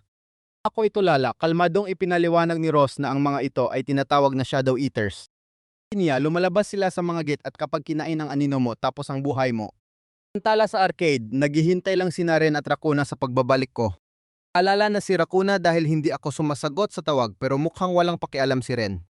Alala niya hindi na raw ako. Alik, kaya iminungkahin niyang puntahan na lang ako sa bahay. Isang pag-aalala sa mukha ni Rakuna habang nakatitig pa rin sa kanyang cellphone. Ayon umalis na silang dalawa at iniwan ang aming secret base. Ni Ren, tinawag lang ako ng nanay ko pa uwi. Oh, siguradong yun nga ang nangyari. Nagrereklamo si Ren tungkol sa pagiging overprotective ng pamilya ko. Wala silang kaalam-alam sa panganib na kinakaharap ko. Inaman ni Rakuna ang mahalaga lang ay safe kung alam lang nila. Sa isang anino sa malapit may nakatagong demonyong may sungay nakabantay sa likod nila. Nang huminto ang babae, ramdam ang kilabot na gumagapang sa kanyang katawan. Walang kamuwang-muwang, nagtataka lang kung bakit siya tumigil. Kung sandaling iyon, isang halimaw ang bumasag sa pinto at sumagot sa kanya. Kuna ay hindi makagalaw sa takot habang papalapit ang nakakatakot na nilalang. Pas ang halimaw sa gusali, handang humawi ng laman gamit ang matatalim na kuko. Siyang magawa kundi mapasinghap habang natatabunan ng anino ng beast. Tanan ni Ren ang panganib, sumigaw siya habang nakatayo ang halimaw sa harap nila. Pagsak ang dambuhalang kuko nito hindi para hulihin siya, kundi may iba itong target. Ang gaban ng nilalang ang anino niya, marahas na hinila ang dark silhouette mula sa semento. Alam niya ang isang mahalagang bahagi ng pagkatao niya na parang pinunit mula sa kanya. Tingin niya sa baba, wala na ang kanyang anino eksaktong gaya ng sinabi ni Ross. Niyan, bigla siyang bumagsak sa kalsada na walan na ng malay. Nandusay lang siya habang si Ren ay nakatitig sa matinding takot. Yan na siyang nagpanik, isinisigaw ang pangalan nito sa gitna ng matinding kaba. Bilang eskinita, hinarap ni Naruto at Ross ang buong grupo ng mga halimaw. Shadow Eater ang biglang sumugod sa ating bida handang umatake. Si Ross biglang lumitaw mula sa bintana, sinalubong ang halimaw sa ere. Hand sign lang siya ng chill, parang may seryosong gagawin na teknik. Ang iglap, tumama ang malupit niyang sipa mismo sa ulo ng halimaw. Ang tulala si Rudo, hindi makapaniwala sa bilis ng laban. Ang ibang Shadow Eater, diretsong nakatingin sa kanila ng walang kaba. Puntong hininga si Ross, reklamong 7 lang daw ang nakalista sa report. Abala talaga sa trabaho. Nang nag-transform ang kamay niya, humahaba ang mga daliri at nagiging matatalim na kuko. Isang kisap mata, naging werewolf si Ross na kasalamin pa rin handang tapusin ang lahat. Sugod siya ng buong lakas, nangakong ubusin sila sa isang tira lang. Grabe ang confidence. Na ng purple energy, pinagpira-piraso niya ang buong pack ng mga halimaw. Nga si Rudo, ramdam na ramdam niya na ang power level ni Ross ay lampas sa normal. Tapos ng laban, kalmadong tiningnan ni Ross ang kanyang kuko, 4 na rawang napatay. Kita niya ang mga natitirang monster sa dulo ng eskinita. Isa sa kanila, biglang tumakbo papalayo. Agad ang nilalang past kay Rudo, desperadong tumatakas sa kamatayan. At tumayo si Rudo, gagawin ang lahat para hindi ito makalayo. Sigawan siya ni Ross, tinawag na tanga dahil sumusugod siya mag-isa. At nagalit siya dahil ginugulo ng bagong intern ang kanyang perfect na flow sa pagpatay. Isang ungol, sinuntok niya ang isa pang Shadow Eater na humarang sa kanya. Tingin niya wala na ang runner na wala na parang bula. Nakakatakot na ideya ang pumasok sa isip ni Rudo, papunta iyon sa secret base nila. Siya ng habol, pilit na kumakawala sa mga aninong humahadlang sa kanya. Alon si Rudo sa tumatakas na halimaw, ibinagsak ang kanyang Shadow Dagger ng buong lakas. Maan niya ng direktang ulo nito, isang nakakakilabot na lagutok ang narinig. Kahon ng halimaw, bumagsak siya, kailangan munang huminga pagkatapos ng bakbakan. Hingal na ang bata. Tang hindi pa sanay sa ganitong matinding workout habang nakikipaglaban. Bilis siyang nag-isip, may kulang pa palang isa-isang nakakakilabot na realisasyon. Maripas siya ng tagbo pabalik sa direksyon ng secret base. Ang hiling niya ay sana ligtas ang kanyang mga kasamahan. Liko niya, nanigas siya sa kinatatayuan nang makita ang pinakakinatatakutan niya. Buhat si Ren, buhat-buhat ang walang malay na katawan ni Rakuna. Madaling lumapit si Rudo, niyugyog si Ren para itanong kung ano ang nangyari. Tal na sumagot ang kaibigan, may monster daw na lumitaw at wala siyang nagawa. Ni Rudong maging kalmado, chinek si Rakuna at sinabing hindi kasalanan ni Ren. Desisyon siyang magtago at nakahanap ng isang abandonadong butika. At niyang inihiga si Rakuna sa maalikabok na sofa habang unti-unting bumibigat ang sitwasyon. Usan niya si Ren na bantayan at siguraduhing ligtas si Rakuna. Ren, na halatang kinakabahan, ay tinanong kung ano ang balak ni Rudo. Bida natin, isa lang ang sagot, hanapin ang halimaw at bawiin ang ninakaw na anino niya. Higa lang si Rakuna sa sofa at sobrang putla ng kanyang hitsura. Simula na ring maglaho ang kamay niya. Tanto ni Rudo, puno ng kaba na ang hinaharap na pinoprotektahan niya ay nagbago na. Di mapakali si Ren, tinatanong kung paano mababawi ni Rudo ang anino ng mag-isa. Sagot lang siya ni Rudo nang ayos lang ako na halatang hindi ka panipaniwala. Usan niya si Ren na bantayan si Rakuna, nangakong ililigtas niya ito sa anumang paraan. Paglabas niya, naiwang sumisigaw si Ren, walang magawa para pigilan siya. Abas, baka sa mukha niya ang matinding determinasyon na para maghunt ng halimaw. Tubo siya sa eskinita, nakita ang mga biktima, lahat sila ninakawan ng anino. Nakita niya ang hornet creature na sumisilip sa isang kanto. Pako ang tingin niya sa target, ang halimaw na umatake sa mga kasama niya. Ang huling Shadow Eater, hawak ang anino ng ibang tao na parang laruan. Frog nang nilalang ang anino at doon natiyak ni Rudo na siya ang dapat tapusin. Nakakatakot na katotohanan ang bumungad, hawak din nito ang anino ni Rakuna. Isang matapang na sigaw, nilabas niya ang kanyang Shadow Dagger, handang wakasan ito. Sob siya, pero ang halimaw, parang wala lang na naglabas ng dambuhalang karit para harangin siya. Antang si Rudo, parang walang effort na napari ang ataking ginawa niya. Natitig ang halimaw sa kanya gamit ang nagbabagang mata, halatang hindi man lang siya sa inaalintana. Tinalikuran lang siya at tumakbo palayo, hindi yata ito kasama sa plano natin. Gawan niya ang nilalang na huminto habang pinapanood itong kumaripas ng takbo. At siyang sumunod, sumilip sa kanto para makita kung saan ito patungo. Kita niya, halos mahulog ang panga niya sa sobrang gulat at disbelief. Halimaw papasok na sa isang kumikinang na portal, tatakas na sa dimensyong ito. Hint agad si Rudo papunta sa portal, hindi niya hayaang makapuga ang hayop na yan. Isang babaeng nakamaskara na may pilak na buhok ang sumulpot, pinipigil siya sa tili. Lingon siya agad, hindi niya inaasahan ang bigla ang pagdating nito. Yun na nga, isang ninja na mukhang high-tech ang nakatayo sa gitna ng eskinita. Type siya ng isang misteryosong agent, hindi ko maitatanggi astig siya. Kala siya ni Rudo, tinawag niya itong Hakuha, isang plot twist na hindi ko inakala. Pakan siya nito at nagbabala na napakadelikado ng lugar na pinapasukan ng portal. Oso siya dun, ramdam ang panganib. Kita lang ni Rudo ang phone niya, patunay na miyembro rin siya ng organisasyong Yatagarasus. At ng todo si Hakuha, kaya ipinaliwanag niya na hindi pa siya kilala ng version niya mula noong nakaraang taon. Subukan na niyang umalis, kailangan niyang iligtas ang anino ng kaibigan niya, papasukin niya na ang portal. Pakan agad ni Hakuha ang kamay niya, hinding-hindi niya hahayaang magpakamatay ang rookie na ito sa misyong yan. Tanong niya kung kaya ba niya talaga. Night Realm Soul Burial at sa pag-alinlangan ni Rudo, ang sagot ay malaking hindi. Puro ng bata ang gate, tinanong kung magsasara ba ito at kinumpirma naman niyang sabi, lumilitaw lang ang mga yan kapag may mga halimaw at nawala pagkatapos simple lang.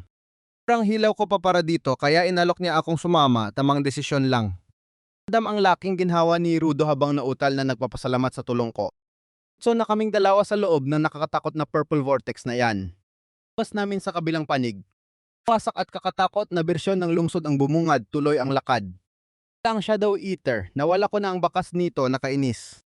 Tigil ako ni Hakuha para magpakilala. Kailangan daw naming magkakilala bago makipaglaban. Iya kong sinabing Ryu ang pangalan ko kahit hindi naman talaga yun ang gamit ko. Tumatakbo kami sa impyernong ito, sinabi niya rin ang pangalan niya. Talaga sa papakilala, no? Mysterious naman ako, sabi ko may kilala akong kamukha niya sa mundo ko. Tilang siya na parang walang pakialam. Nalaman mo na pala, sagot niya. Tayo sa misyon. Tanong ko kung nasaan ang mga Shadow Eater, sabi niya mahilig daw sa dilim, ang talino. Sa paliwanag, kapag natalo ang monster, babalik ang ninakaw na anino, simple lang. May catch 24 oras lang ang palugit bago mawala ng tuluyan si Rakuna. Dam ko ang bigat sa balikat ko, kailangan naming magmadali bago maubos ang oras. Haluugin ang mga taguan nila, unang hinto, isang wasak na bar. Aming napala doon. Pas namin, napaisip na lang ako kung saan ba talaga nagtatago ang mga nilalang na to. Ito na ni Hakuha na umatras, pero hindi ako titigil ngayon. Kala niya, paparating na ang Red Moon at mas lalakas ang mga monster pag lumabas yun. Aling salita, sigurado kaming mamamatay kung manatili pa kami dito. Kuyo mang kamao ko, hindi ko nahayaang may mawala pa ulit sa akin. Hindi ko pinansin ang babala niya, hinawakan ko ang kamay niya at tuloy ang lakad. Siyempre si Hakuha. Panik na siya, sumisigaw na sobrang delikado raw dito sa Night Realm. Diretso lang ako, sabi ko sa kanya wala na akong balak tumakbo pa.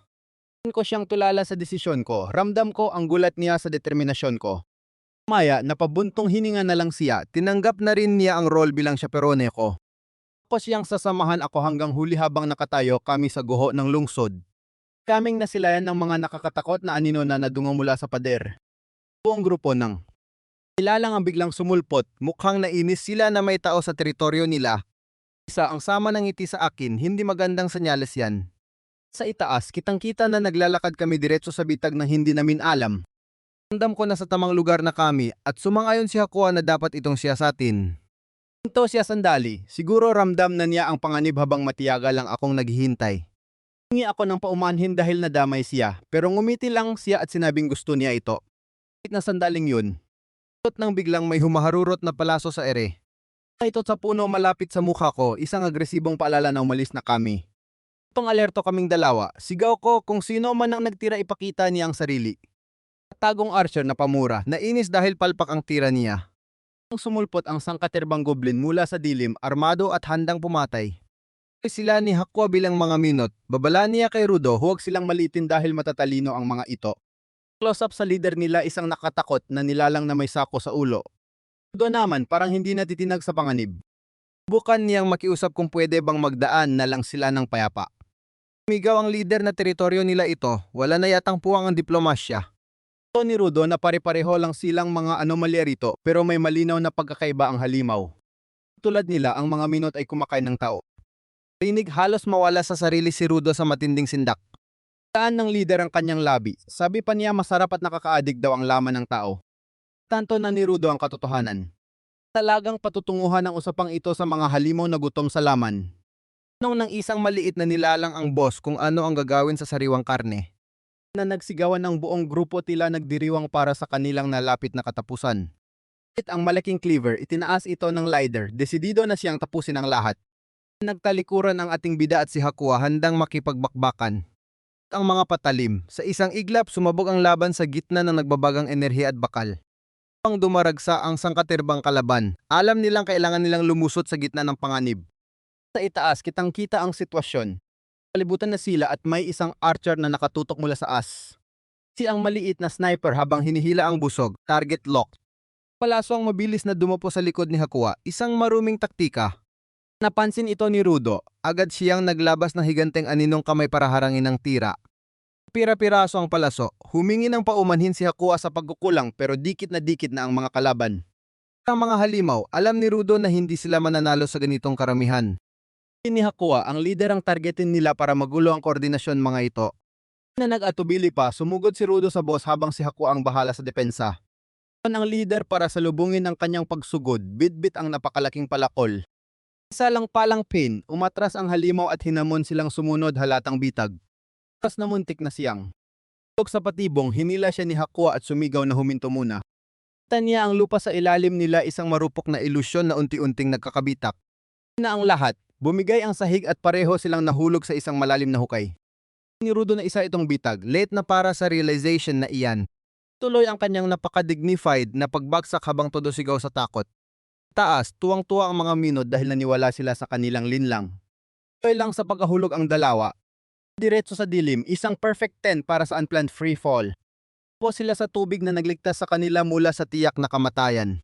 Basa pero buhay, huminga sila ng malalim, muntik na silang maging merienda ng mga goblin. Nagbaligid-ligid si Rudo at tinanong ang malamang na mahalagang tanong na saan na ba sila. Pang siya ng bahagya. Taniya na ang saig ng kuweba ay puro kumikinang na tubig. Panag ay galing pala sa mga kakaibang bulaklak, isang maganda pero mapanganib na lugar. Tingin sa itaas, ang Red Moon ay naroon na, patunay na isa itong pasadyang bilangguan. Tapos, ibinunyag ni Hakua ang mas nakakatakot na katotohanan.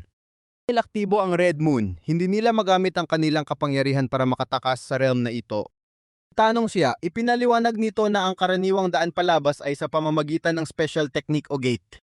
Sa sitwasyon nila ngayon, wala sa dalaw ang gumagana kaya naiwan silang nakabimbin dito. Ang labasan nila ay ang mismong butas kung saan sila nahulog kanina. Inin natin hindi madaling akyatin ang ganoong kataas na pader. Nagsabi si Rudo na may susubukan siya kaya naman agad na nagduda si Hakua sa plano niya. Ang sabi-sabi, hinawakan niya ang babae para sa isang amateur at delikadong solusyon. Talinong ideya niya ay ihagis ang babae palabas tunay na gentleman, di ba? Siya sa pader para kumuha ng momentum para sa kanyang human toss maneuver. Kitang-kita sa mukha niya hindi ito ayon sa plano. Ay nito nagsimula na siyang bumagsak pabalik sa baba. Sigaw si Hakua ng utos para subukang iligtas ang nagaganap na sakuna. Bigo ang humuntos at naiwan si Rudo na umuubo sa sahig. Sundan pa niya ito ng malakas na bahing dahil sa maruming tubig, sobrang heroic talaga lang. Tapos ng napaka-dignified na eksenang iyon, lumingon lang ang lalaki na parang nahihiya na sa sarili. Hakua naman, parang pro, hinawakan ng kamay niya para siguro hindi na ulit ito bumagsak. Ang paghawak na iyon ang nagpa-short circuit sa utak ni Rudo gaya ng inaasahan. Tapos hinilan ito palapit. Sa kanya gamit ang classic na palusot na kailangan nilang mag-conserve ng body heat smooth. Sa pagod sa kakatakbo at pagbagsak, minabuti nilang magpahinga muna sandali. O sila nang magkatalikod habang si Rudo ay parang may pinagdadaanan na existential crisis sa buhay. Basagin ang awkward na katahimikan. Siya ni Hakua kung bakit siya sumali sa Tagarasu. Sahan ang sagot niya, kailangan niyang mahanap ang isang taong nagngangalang Rikurasu. Anong na iyon ang nag-trigger ng masakit na flashback kung saan duguan siya at takot na takot. Lalang iyon, ang babaeng mukhang kamawig ni Hakua ay nakandusay at nagmamakaawa sa kanya. Abot nito ang kanyang kamay ng may pag-asa. Sabi ang isang mensahe tungkol sa paparating na malaking sakuna. Nang hina ang kamay nito, ikinuwento niya ang babaeng iyon ang nagbigay ng huling misyon. Liksak sa lukuyan, sinabi niya kay Hakua na ang hanapin si Rei ang layunin niya. Sahing ito ay talagang nakapanlumo, mawawasak ang mundo nila dahil sa mga anomalya. Kita tayo ng mga dambuhalang halimaw na sumisira ng mga lungsod para mas ramdam ang apokalips. Dito si Hakua sa mga narinig niya. Namin ni Rudo na hindi niya alam ang detalye, kailangan lang niyang kumilos. Niya kahit parang baliw ang tunog na ang banta ay totoo at narito na. Himik lang na nakinig si Hakua habang pinoproseso ang malaking revelasyong ito. Huwag siyang kakaiba ni Hakua pero inamin nito na parang totoo ang wild na kwento niya. At ang lalaki na naniwala ito at kalmado lang na kinumpirma ng babaeng sinabi niya. Naisip niyang wala naman itong dahilan para magsinungaling kaya pinagkakatiwalaan na niya ito. Ito na ang mas nakagulat. Nito na kahit si Rakuna ay hindi alam na hindi siya tao. Rudo na nakatutok pa rin sa issue ng pagiging doppelganger ay nagtanong ng isang mabigat na bagay. Kuha niya ang atensyon nito para sa isang malalim na usapan sa ilalim ng hukay na ito. Tanong niya kung may galit ba ito sa orihinal niyang bersyon, sabay bitaw ng mabigat na salita. Din niya kung may karapatan ba silang umiral isang malinaw na krisis sa sarili. Wala lang si Hakua, hindi handa sa ganitong biglaang heart-to-heart talk. Seryosong usapan nila. Tol dahil sa malakas na ugong sa itaas nagsisimula ng gumuho ang paligid. Silang umiwas bago pa madaganan ng malaking tipak ng bato. Tingin nila sa itaas, ang mga minut ay nakadungaw handang tapusin ang mga ito. Nila may nakakabwisit na ngisi, inutos na ibaon sila ng buhay. Namang nagbato at naghagis ng kung ano-ano ang mga alipuris niya sa hukay. Parang ni Rudo si Hakua handang saluhin ang buong dagok ng mga bato. Kawala siya ng malakas na puwersa, lumikha ng pagsabog para kontrahin ang mga guho. Tuwang-tuwang mga minut, akala nila itapos na ang laban. Top view ang nagpapakita na natabunan na nang tuluyan ang pinagtataguan nila. Sa ilalim, nakabuo si Rudo ng isang higanteng shadow shield. Tanong niya si Hakua kung ayos lang ba ito. Pero trap sila sa ilalim ng shadow dome at tambak na basura, astig. Nagdiriwang ang mga minut, sabi nila oras na para maghapunan. Mula sa mga guho, isang malakas na sipa na may shadow energy ang bumasag sa harang. Bog palabas si Rudo, pinalipad ang isa sa mga goblin hanggang sa langit. Matikong paglabas na ito ay nagpatulala sa buong welcome wagon. Pag si Rudo sa harap nila, ang gulat sa mukha ng mga kalaban ay walang katumbas. Kod niya, paliwanag ni Hakua, ginamit nila ang mga batong ibinato bilang hagdan. Gamit ang kanyang dagger. Tulto sila ni Rudo, ang plano nilang ilibing sila ay bumalik sa kanila. Na ubos na ang diskarte ay sumigaw na lang na sugurin at patayin si Rudo. Ay na lumundag ang dalawa, handang humawi ng landas sa gitna ng hugbo. Whirlwind sila ng talim at anino, walang kahirap-hirap na tinatapos ang mga goblin. Galing naiwasan ni Rudo ang isang. Kaya tinawag niyang kulang sa galing ang pagtatangka ng mga halimaw. Kitang naubos na ang army niya, nagdesisyon ng leader na mag-retreat. Lang dahil nasa leeg na niyang talim ni Rudo, tapos ng usapan. Sa mukha ni Rudo, sawa na siya sa mga laro ng mga nilalang na ito. Ang mabilis na hiwa tinapos na niya ang minodboss ng tuluyan. Tapos ang nakakairitang aberya, sabi ni Rudo ay kailangan na nilang mahanap ang Shadow Eater. Takbo nila sa abandonadong syudad, ramdam nilang hindi sila nag-iisa. Sila siya ni Hakua. Amay at halatang medyo na fluster na naman ang bida natin sa kontak. Ito ang kanilang paghahanap ng may humarang na matangkad at may sungay na halimaw. Ngunang nilalang parang hinahanap din sila sakto. Kumilos si Rudo, naglabas ng higanteng shadowhan para pigilan ang nilalang. Yan lang ang halimaw, dinurog ang shadow tendrils ng walang kahirap-hirap. Ang hampas lang, winasak nito ang attack, nagpalipad ng dark energy sa paligid. Tayo lang ang nilalang. Kasama ang kanyang sight, mukhang nainip na sa dalawa. Nagulat si Rudo na ang kanyang malakas na teknik ay winaksi lang na parang langaw. Kita ni Hakua ang Sansa, sumugod siya gamit ang kanyang dagger para sa direktang strike. Malbog lang ang atake niya kahit gas-gas sa balat ng halimaw ay wala. Wala ako ni Rudo palayo, babala na itong kalaban na isa ring shadow user na sobrang lakas. Halimaw ay naghanda ng isang malakas na hataw, ang mga mata nito ay nagliliyab sa poot. Hindi na kami nakaiwas sa atake na nagpunit sa sirasirang kalsada. Tanto ni Hakua na ang nilalang na ito ay nakalamon na ng napakaraming anino ng tao. Na higanting ito, hindi ko alam kung paano namin ito matatalo. Nagmungkay si Hakua ng isang mapanganib na ideya. Kailangan daw naming pagsamahin ang aming kapangyarihan sa anino. Kaming umurong ng susunod na atake habang iniisip ang plano. Guluhan ako sa sinabi niyang pagsamahin ang aming mga anino. At niya ang kanyang kamay, pinagkakatiwalaan ako na gawin din ito. Alangan ko itong tinanggap, iniisip kung bitag ba ito o hindi. Taling maglapat ang aming mga kamay, sumabog ang liwanag at anino. Ko sa isip ko ang pagsing ng aming enerhiya na pakatripi. Pag-atake ng halimaw, handa na kami na babalot ng bagong lakas. Pakan ko ang aming pinagsamang enerhiya, nanginginig ang kamay ko sa tindi nito. Higanteng sinag ng lila na anino ang pumunit sa kalsada patungo sa halimaw. At nagulat ang Shadow Eater, hindi makapaniwala sa lakas ng tama. Itong nilamon ng aming pinagsamang atake.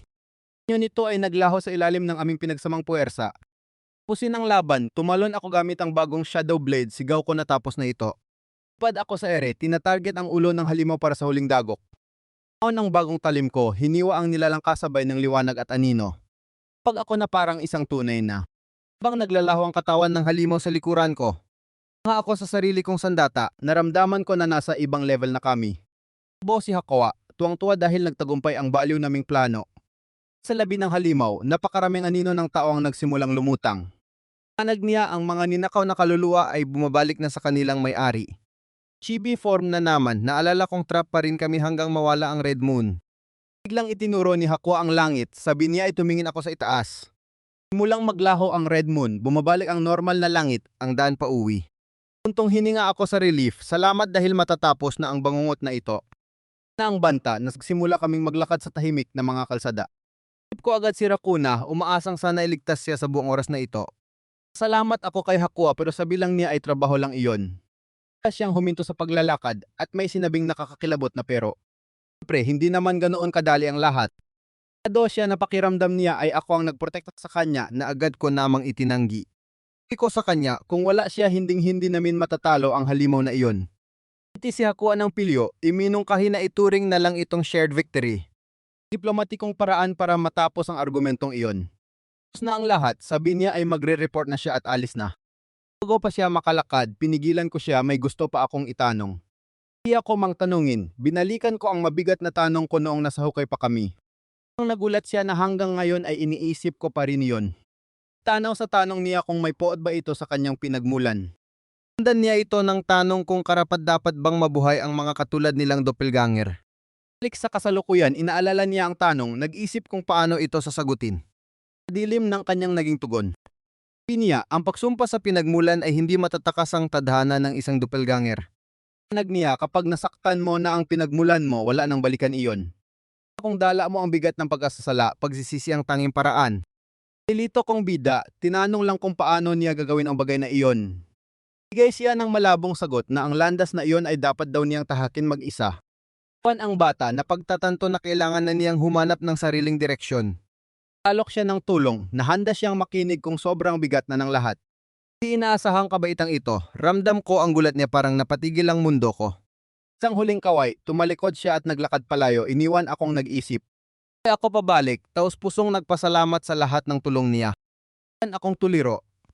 Makapagsalita, sinusubukang intindihin ang bigat ng pilosopiyang ito. Tabi ko muna ang krisis na ito at humarurot pabalik sa totoong mundo. Sok ko, humingi ako ng paumanhin pero laking gulat ko nang makitang nakahilata sila. Ren, ang blonding to, ngumiti lang na parang walang nangyaring matindi. Iti at ayos ang si Ren. Kitan ko siya, nagtataka kung bakit relax lang siya sa sahig. Biglang tumigil ang tibok ng puso ko nang makita si Rakuna na walang malay sa sofa. Dali akong lumapit sa kanya, nag-alalang baka may masamang nangyari. Guro ko na bumalik na ang anino niya sa dati at doon siya nagsimulang gumalaw. Sing siya ng hilo, tinatawag ang pangalan ko habang unti-unting dumidilat. Po, nalilito siyang lumingon sa paligid, tinatanong kung nasaan kami. Po ang alaala niya, inisip niyang baka nakatulog lang siya ng kakaiba. Hinga ako ng maluwag, ramdam ang saya dahil ligtas siya. Ground, nagunat si Ren at nakisali na rin sa usapan. Pitit siyang lumapit dahil bumalik na sa normal si Rakuna. Adong diretso ang sinabi niya, grabe. Alam si Rakuna at si Ren naman ay gad ng tanong tungkol sa halimaw. Panik ako ng todo at tinakpan ang bibig niya. Himik ko siya bago pa niya mabuko ang tungkol sa Shadow Eating Demon. Ko, nalilito pa siya kaya huwag na nating banggitin ang nakakatakot na pangyayari. Sa bulungan namin, nagduda si Rakuna at nagtanong kung may nangyari ba. Makalusot, iminungkahi kong magpa-check up kami sa ospital para sure. Gan lang ako ni Ren, ang mukha niya ay parang nagsasabing, usapan natin to mamaya. Naman dinala namin siya sa ospital para sa check-up na sinabi ko. Pas ni Rakuna, nakangiti na siya at malusog, nagpasalamat pa sa mga nurse. Sabi niya kay Ren na wala naman daw nakitang problema ang mga doktor sa kanya. Pansin niyang wala ako at ang sabi lang ni Ren, bigla raw akong umalis. Kasi silang dalawa, ramdam nilang parang kakaiba ang mga kinikilos ko. Sa alaala, galit na tinanong ni Ren kung paano ko planong labanan ang halimaw ng mag-isa. Pinukol lang ni Rudo ang tinging iyon. Iting mapang-asar na parang bida, todo ang pagka-main character. Kalukuyan, hindi naniniwala si Ren sa palabas niya kahit isang segundo. Gusto niyang malaman ang totoo kaya nilapitan niya si Rakuna sa labas ng ospital. Sahan niya itong tinanong kung ano ang natatandaan niya sa nangyari. Nung bumalik ang nakakatakot na alaala ng aninong halimaw na dumakip sa kanya. Kita raw siya ng itim na bagay pero hanggang doon na lang ang alam niya. Samantala ni Ren ang pagkakataon at tinanong kung pamilyar ba ito sa salitang anomaly. Siyempre, wala ni katiting na ideya si Rakuna kung ano ang pinagsasabi niya. Sa club ng mga kakaiba. Samantala, mag-isang nagmumuni-muni si Rudo sa isang bangko sa parke. Isa siya dahil alam niyang nahuhuli na ni Ren ang lihim niyang buhay. Aalinlangan siya kung dapat na ba niyang aminin ang lahat. Natatakot siya na kapag nalaman ni Rakuna malalaman nitong hindi siya tao. Punta ang isip niya sa alaala ng dalawang masayang bata na naglalaro sa parke. Mabas din ang mas batang bersyon niya na nagmamasid sa malayo. Alaala niya ang pagiging malungkot na bata na laging nakatanaw ng walang emosyon. Alaala niya nakikipaglaro ang mas masayang bersyon niya sa tunay na Rudo. Huwag siya ng totoong Rudo nang hindi man lang alam na may doppelganger pala siya. Ngayon napagdesisyunan niyang hindi pa tamang malaman ni Rakuna ang totoo. Lipas ang ilang araw at isang bagong estudyante ang naglalakad sa madilim na eskinita. Estudyanteng ito ay hanap ng training facility sa ganitong katakot-takot na lugar. Nang may lalaking naka-trench coat ang dumaan sa kanya na parang multo, abutan agad ang bata dahil sa matinding aura nito. Ingon siya ng mabilis pero wala na palang tao. Pan siyang nakatig sa bakanteng pasilyo, nagtatanong kung nababaliw na ba siya. Ito niyang isiping guni-guni lang yun pero ramdam niyang may mali talaga. Kita niya ang destinasyon niya at hindi ito mukhang magandang gusali. Maruming pinto na may kipat ito na kaya ang tamang lugar. Kapinta pang nakatakot na ibon sa tabi nito. Kadong hudyat yan ng isang ligtas at maayos na lugar, di ba? Pasok siya sa madilim na lagusan dahil sabi nila ay bukas lang ito. Puntong ito sa isang mahaba at nakakatakot na hagdan pababa sa basement. Ting sa baba, sumigaw siya at may sumagot mula sa itaas. Laking naka-trench coat, nakasandal sa railing na parang siyang may-ari. Kilala si Ross bilang bagong trainer, may ngiting mukhang mapanganib. Kabahan si Sordo sa pagpapakilala, pero sinabihan lang siya ni Ross na mag-relax. Tak na lang sa kanya. Simulan ni Ross ang pagtuturo tungkol sa mga basesya ng Yatagarasu. Ng teknik na Night World Boreal, hindi mukhang basic yan. Kala agad ni Sordo ang pangalan, bakas ang gulat at paghanga sa mukha niya. Kala niya ang misteryosong lalaking mahaba ang buhok na si Ray na gumamit din nito. Balik ang alaala ni Ray habang ginagamit ang kapangyarihang yun. Eksena ng matinding lakas at napatunayan ng bata na totoo ang lahat. Ang teknik mula sa unang paglalakbay niya sa Night World. Ing madaldal si Ross, kinumpirmang ilang beses na palang nakapunta si Sordo sa kabilang panig. Binitiwan niya ang hamon, kung hindi mo kayang makapunta mag-isa wala kang silbi. Liwanag sa isang mabilis na lecture na kailangan mong pilasin ng dimensyon para makatawid. Kung nagkamali ka, baka mapadpad ka sa nakaraan o hinaharap walang pressure, di ba? Sordo, kitang-kita ang kaba, tinanong kung paano ba talaga yun gagawin. Inilabas ni Ross ang susi. Kumikinang na asol na kristal ang luminous stone na magsisilbing compass. Para magamit yan, kailangan mo munang pasukuin ng anomalya sa loob nito. Presa, isa itong test. Pak niya, sumabog ang dark energy at bumuo ng isang nakakatakot na shadow creature na handang lumaban. Mawala na sa sarili ang bida natin dahil sa bago niyang galit na Petrock. Tawan ng halimaw ang bato at lumutang lang parang galit na stress ball. Samantala, tawa lang ng tawa si Ross mula sa hagdan. Magaling na trainer, talaga naman. O siya, sinabihang mag-ingat si Sordo dahil manonood lang muna siya. Binitiwan ng huling babala, kapag nagpabaya ka mamatay ka habang sumusugod ang halimaw. Ang tili si Sordo habang sumusugod ang aninong halimaw. Biglang lumipat ang eksena sa isang lalaki sa white coat na nasa fire escape. Ado siyang pumasok sa gusali, halatang may mahalagang misyon. Stylish na duding nakasanglases, ipinahayag ang pagbabalik niya kay Yuri. Hindi talaga siya kampi, sigurado yan. Dambuhalang nakakloak ang nakatayo sa tabi ng fridge. Tinatawag siyang Big Brother at nagrereklamong gutom siya. Kung lang ng kuya kung hindi ba siya kumain kanina. Normal na usapang pampamilya lang. Si Yuri, ang dambuhalang shadow monster, nagpumilit na kulang pa yun para mabusog siya. Iting demonyo at pulang mga mata, nagpasya ang kuya na oras na para mga suulit. Hayag ni Yuri ang tunay niyang anyo habang sinisisi ang mga tao sa kung ano siya ngayon. Nakatakot na tagpong yun, biglang nagbago ang eksena. Tayong napadpad sa maliwanag na lugar. Cool, dahil mahilig ang kwentong ito na bigla tayong gulatin. Sa loob ng classroom, sinusubukan ni Sordo na mamuhay bilang normal na estudyante. Ban na lang sa himbing na himbing siya sa kanyang desk. Parang nakakapagod pala ang training session na yun. Sa klase niyang babae ang sulyap ng sulyap, halatang napapansin ang bago niyang hilig sa pagtulog. Tapos ng bell, natapos ang klase ng walang anumang gulo. Si Sordo na humihikab ng malaki, parang galing siya sa mahabang hibernation. Siyang ilapitan ng kaklase at tinanong kung bakit puro tulog na lang siya sa klase. Bukan niyang magkunwari. Hilan siya ng online game dahil hindi niya pwedeng sabihing nakipaglaban siya sa monster. Kot ang mukha ng babae at tumingin sa baba, halatang hindi siya naniwala sa palusot nito. Binitiwan niya ang nakakalitong linyang, ganito ka na simula nung gabing yun. Ang tulala at naguguluhan si Sordo. Higit nito ang pagkakataong nagpunta sila sa secret base, dahilan para mapahiya si Sordo. Wala ang bida natin, hindi handa sa ganitong uri ng pagtatanong. Ulit na ako ni Rakuna tungkol sa nakaraan, tinawag niya akong rudo at pinipilit na sumagot. Gusto niyang malaman kung bakit ko siya biglang iniwan sa secret base namin noon. Tala ko sa pagdadahilan pero pinaalala niya na iyon din ang araw na inatake siya. Na nagsimulang bumalik ang lahat. Nakatakot na flashback ng halimaw na gumagapang sa pader ang pumasok sa isip niya. Niyang naalala niya ang kakaibang itim na halimaw kita sa mukha niya ang trauma. Pansin na niyang umiwas kami ni Ren at hindi siya naniniwala sa dahilan kung pagod lang ako. Titig siya ng diretso sa akin, sabay tanong ng tanong na hindi ko masagot. Tanong niya ako may tinatago ba raw ako sa kanya. Kita ko sa mga mata niya ang takot ko, sinubukan kong mag-deign pero pinalo niyang lamisa, hindi raw ako naniniwala. Ang bigat ng tensyon sa kwarto habang lalong nag-iinit ang pagtatalo namin. Inuwi niya ako, sabi niya dati pa raw akong ganyan mahilig magsinungaling. Nung lito na ako, wala akong ideya kung anong nakaraan ang tinutukoy niya.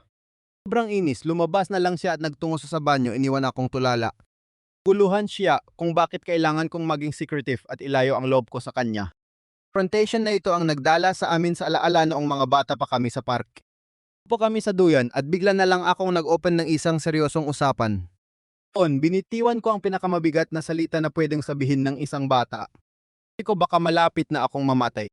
Na ito noong nasa grade 8 pa lang ako at sinabi ko ang masakit na katotohanan ito sa childhood friend ko. Nagulat si Rakuna, hindi niya magets kung ano ang pinagsasabi nito. Mayo lang siya, sinabihang kalimutan na lang at naglakad palayo, ramdam ang pader sa pagitan nila. So ang bata. Humarot palayo habang pasigaw siyang hinahabol nito hanggang sa mawala siya. Kaya nakatingin lang siya sa bintana, halatang wasak ang puso sa biglang paglayo nito.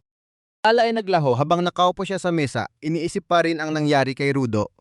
Nung pumasok ang nanay niya na may takot sa mukha, sumisigaw na kakilakilabot na nangi. Tok ng balita ang sabi nila, nalunod daw sa dagat ang totoong Rudo. Sa kasalukuyan. Tayo si Rakuna sa labas ng classroom, ramdam pa rin ang takot ng nakaraan. Sa bintana tulog mantika pa rin ang bida natin sa kanyang desk. Always nakasandal si Sordo sa pader, bumubuga ng malalim na buntong hininga. Niyang unti-unti nang naghihinala ang mga kaibigan niya. Kailangan silang ilayo, biglang nag-vibrate ang phone niya. Mission, urgent order, puksay ng isang chupacabra anomaly sa malapit. Naipit siya, baka lalo lang magduda si Rakuna pag absent siya. Huwag nang tungkulin, desidido na siya. Sa hallway, isip-isip gagawin ko to para protektahan ka. Alik sa alaala ko yung matinding training kung saan hinarap ko yung nakakasuklam na eyeball monster. Malakas na swing, ibinuhos ko lahat ng lakas ko para tapusin na ang labang ito. Ng halimaw. Naiwan lang ang kumikinang na asul na luminous stone. Tingal na si Sordo pero buhay. Habang papalapit si Ross at nag-aabang ng magandang trabaho, ng mentor niya ang batong maamo na patunay na pasaw si Sordo sa simpleng pagsubok. Ni Ross, ang batong iyan ang susi sa Night World o pambato sa anumang anomalyang darating. Nuro ni Sordo ang maliit na problema mabubuko ang pagkakakilanlan nila sa buong sangkatauhan. Ay ng isang dramatikong eksena. Tutok ni Ross ang pressure sa rookie na nautal na sumagot ng O. Pa niya, padating na ang bagong uniforme ni Sordo, hindi pwedeng lumaban ng masama na nakapambata. Lipat ang eksena sa isang abandonadong bodega, handa na sila para sa unang misyon. Ba yung bago na May? At tactical outfit ang kumaway at tinawag ang pangalan ni Sordo. Kilala siya ni Sordo bilang si Hakua at tinanong kung kasama rin ba siya sa misyon. Silang si Ross, inaming siya ang tumawag sa kanila dahil siya ang boss dito. Isang iglap, nakasuot na si Sordo ng astig na itim na coat, medyo alanganin sa itsura niya. Courage siya ni Hakua, thumbs up pa magtiwala raw siya dahil ang cool niya tingnan. Hindi siya kumbinsido sa sinabi nito. Ang team, pinasok na ni Ross ang madilim at abandonadong bodega. Pasok nila sa malawak na loob, tanging isang buka na lang ang pinagmumulan ng liwanag. Ang sinusuri ang kalat, nagtataka si Hakua kung saan nagtatago ang anomalya.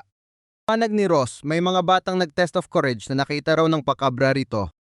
Ang buong grupo, ilan, nanlaki ang mga mata sa nakita nilang senaryo dahil ang kanilang ay naroon na pero kalat-kalat na at patay na sa sahig. Tinig na berdeng halimaw ay mukhang tinapos ng ibang nilalang. Puluhan sina Sordo at Hakua, may nauna na bang agent na tumapos sa boss. Laki ang mga mata ni Ross sa alarm, may mali, may iba pang narito. Sigaw siya na lumayo sila dahil ang totoong banta ay nasa loob pa ng silid. Tingala sina Sordo at Hakua sa takot habang may isang nakakatakot na presensya ang pumasok. Ang buhalang postinang. Nakidlat ang pumutok mula sa itaas, tumalsik si Sordo sa lakas nito. Sa alikabok, lumitaw ang isang dambuhalang armored skeleton na tinanong ang pangalan nila. Ang asul na nagliliyab na mata, nagbitiw ito ng linyang. Tao oras niyo na. Saksak ang higanteng kamao papunta kay Sordo na nagmamadaling gumapang palayo. Kapit, kitang-kita ang kuryenteng bumabalot sa kamao na yayanig sa buong sahig. Doon siya palayo habang dinudurog ng suntok ang semento, muntik na siyang tamaan. Nagulat siya, totoong kuryente ang pinapakawalan ng halimaw na ito. Pag niya ang ay puno pa rin ng kuryente habang sinusubukan niyang intindihin ang sitwasyon. Si Ross ay kinakabahan, iba ang aura ng halimaw, hindi ito ordinaryo. Hirap nang matayo si Hakua, tila na paralyzed na ng kuryente. Kita ang kahinaan ni Hakua, diretsong sumugod ang halimaw sa kanya. Ng kontrol si Ross, sumisigaw sa sobrang kaba para kay Hakua. Ang pag-alinlangan, mabilis siyang sumugod para harangin ang tira. Tap niya ang buong bagsik ng suntok ng halimaw para protektahan ang kasama.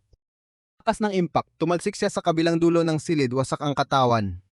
Ngit sa galit si Hakua, kinuha ang kutsilyo at sumigaw, ang kapal ng mukha mo.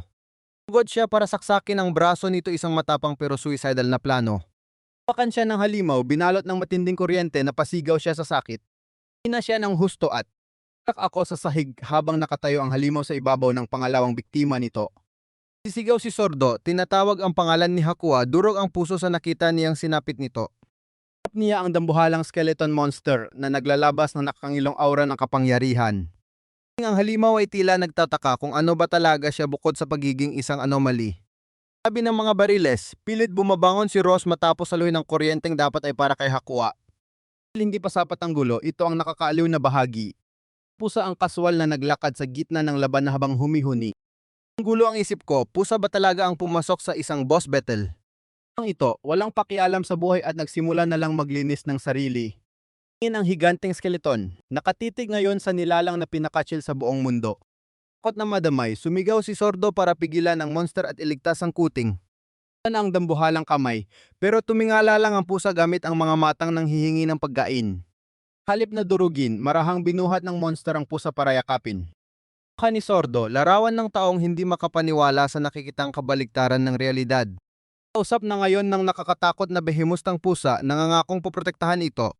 Bang nangyayari? Ni Ross tulala, hindi na kayang iproseso ng utak nila ang nakikita. Tuhan si Sordo dahil sa pusa, naalala si Hakua at mabilis na tumakbo para puntahan ito.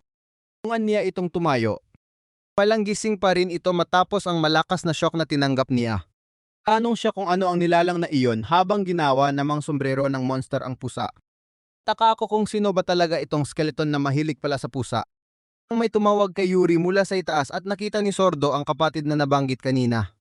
Tanto niyang ang halimaw ay ang shadow beast na si Yuri, kaya naghanda si Sordo sa laban. Na nakilala ni Sordo ang lalaking nasa balkonahe. Ang kapatid ng skeleton monster na si Yuri. Kilala niya ang briefing noon kung saan binalaan silang ang lalaking ito ang magiging mortal nilang kaaway. Balik sa kasalukuyan, mabilis na sinabi ni Sordo kay Hakuan na nakita na niya ang lalaking iyon. Sigaw si Ross na nakita rin niya ang mukhang iyon sa mga security monitor ng hideout. Itaas ang catwalk, kaswal na nagtanong ang villain kung sino sila at bakit sila nanggugulo. Tapos lang niya ang kanyang shades at cool na inanunsyong nasa gitna siya ng isang eksperimento. Mula sa sarili si Ross sa galit, sumisigaw ng eksperimento. Silang ang lalaki, ipinaliwanag ang planong punuin ng halimaw ang mundo para simulan ito muli. Sandaling iyon, biglang napasigaw si Hakua. Tuko siya sa sobrang sakit. Ala tayo nito sa flashback kung saan nakikipaglaban ang batang Hakua sa isang nakakatakot na gargoyle. Luhod siya, talo ng talo at nabitawan na ang kanyang sandata. Nang nakatayo ang monster sa harap niya, pabulong siyang nagsabi na ayaw na niyang lumaban. Mugod pa rin ito, pinalipad siya ng enerhiya habang humihiyaw sa sakit. Atake ay nagpabagsak sa kanya sa loob ng isang containment field. Siyempre, ang lalaking nakasanglases na iyon ay pinapanood lang ang lahat mula sa observation deck. Habang at kontentong-kontento ang ukha niya. Ang arkitekto ng lahat ng trauma ni Hakua. Bakit ng mga alaalang ito ang dahilan kung bakit tuluyang gumuho ang mundo ni Hakua sa kasalukuyan? Luhan siya ni Sordo, sinusubukang alamin ang nangyayari habang hindi siya mapakali sa panginginig. Tama ang tingin nila ng lalaki sa catwalk. Sa wakas nakilala niya ang dati niyang pahirap. Umisilang ang kontrabida. Wala raw siyang oras makipagdeal sa Yatagarasu ngayon. Ho ang mundo ni Sordo. Hindi siya makapaniwala na basta na lang binanggit ang pangalang iyon. Taas, inutusan ng kontrabida si Yuri na oras na para umalis. Skeleton na may kargang pusa, sumunod lang ng walang kibo. Isang mabilis na kumpas ng kamay may kung anong mahiwagang exit strategy ang ginawa ng kontrabida. Ang buhalang portal ng enerhiya ang biglang bumukas sa gitna mismo ng warehouse. Tanga lang ang mga bida, alam nilang palusot na ang mga target nila. Bago pa sila makalabas, may kakaibang lumabas mula sa lagusan. Nilalang nagawa sa purong apoy. Kaya ang mga mata ko sa takot, anong bang klaseng impyerno na naman ito? Naglalakihang magma golem para itong bulkan na handang gawing oven ang buong lugar. Siyang kontrabida kay Yuri, ang laruang ito raw ang magpapakain sa mga ahente. Sigaw si Sordo, pilit silang inaabot habang unti-unting naglaho. Ramdam ko agad ang nakakamatay na init ng halimaw, napilitan akong umiwas at maghanda. Sa malayo, ako napagtanto ang laki ng problemang kinakaharap naming tatlo. Ni Ross na matutupok ang buong gusali pero hindi ubra ang banish spell ni Hakua. Panag niya, walang epekto ang Nightlight Stone sa halimaw na to. Sabihin, kailangan namin itong harapin dito at ngayon din. Ang sandata, pilit kong pinapakalma ang sarili ko, gulong-gulo ang isip ko. Biglang pumasok sa isip ko, may mali sa sitwasyong ito. Ako nabuo ang lahat. Trabida at ang fire monster, hindi sila basta anomalies mula sa Night Realm. Ang paalis, tinawag ba kaming mga tanga ng kontrabida dahil sa pagprotekta sa mga tao? Sabihan pa ng kapatid niya ang skeleton na huwag masyadong maraming pusa ang kolektahin. Sabi ang kapal naman ng mukha nila. Tuluyang umalis, hinamon niya si Hakua na talunin ang kanyang genetically modified anomaly. Na ang kontrabida pero heto na ang nagbabagang problema natin. Pagsak na nagbabagang kamao, tumalsik kaming lahat ni Hakua dahil sa shockwave. Sayang na oras, hinugot ko ang aking purple dagger at sumugod sa laban. Ako sa braso. At nagpakawala ng malakas na slash sa nagliliyab na bato. Malbog lang ang talim, hindi ako makapaniwala walang kahit anong gasgas. Hindi agad ang magma monster, isang malakas na hampas ng apoy ang tumama. Bilis akong nagsumo ng anino para harangan ng atake. Ito na ang huling depensa ko. Ang depensa ko, tumalsik ko sa malayo dahil sa tindi ng impact. Saksak ko sa sahig, ramdam ko ang habdi at bigat ng pagkakasuntok. Kita ni Ross na napuruhan ako, siya na raw ang bahala sa laban. Pakan siya ni Hakua sa braso, kinakabahang tinanong kung ano na naman ang binabalak niya. Iunting nagbago ang kamay niya, tumubo ang mga kuko at lumabas ang nakakatakot na aura. Hindi ako makapaniwala isang werewolf pala si Ross. Niya, maupo na lang daw muna kami at panoorin ang palabas. Ngaw-ngaw ang kanyang atungkal. Handang-handa na ang beast form niya na makipagbakbakan. Pagod siya ng mabilis, sinalubong ang halimaw na may bitbit na purong lakas at liwanag. Bago niyang anyo, nakatitig si Ross sa mabagsik na halimaw hindi man lang tinatablan ng matinding init. Sordo, nakatingin lang sa gilid, laking gulat sa tago at nakakamanghang lakas ng kanyang mentor. Tapos ng isang malakas na tama. Pansin ni Ross na napakatibay pala ng genetically modified na kalaban na ito. Nang uminit ang kore ng golem, alam na ni Ross na may malaking pasabog itong inihanda. Pasabog ang apoy sa paligid at nasapol ng direkta si Ross sa gitna ng impyerno. Ang werewolf, inutusan ni Ross si Sordo na huwag lalapit delikado ang golem para sumugod agad. Ang mga golem na ito nakatayo lang habang nagbubuga ng nakakasunog na init. Itong isang naglalakad na bulkang puno ng galit. Ang nakaka-inspire na speech, sinabi ni Ross na huwag silang mamamatay dahil hindi niya sila kayang protektahan sabay sugsod. Uri ni Sordo ang laban na pagtanto niyang pantay lang ang kanilang lakas. Ang area of effect na apoy ng golem sobrang laki ng problema. Nagdesisyon ng ating bida na tumulong, gagamitin niya ang shadow powers para bigyan ng opening si Ross. Labas siya ng mga aninong kamay mula sa lupa para pigilan ang naglalagablab na monster. Itong natunaw at nasunog dahil niyo naman ang paghawak sa lava, hindi talaga magandang ideya.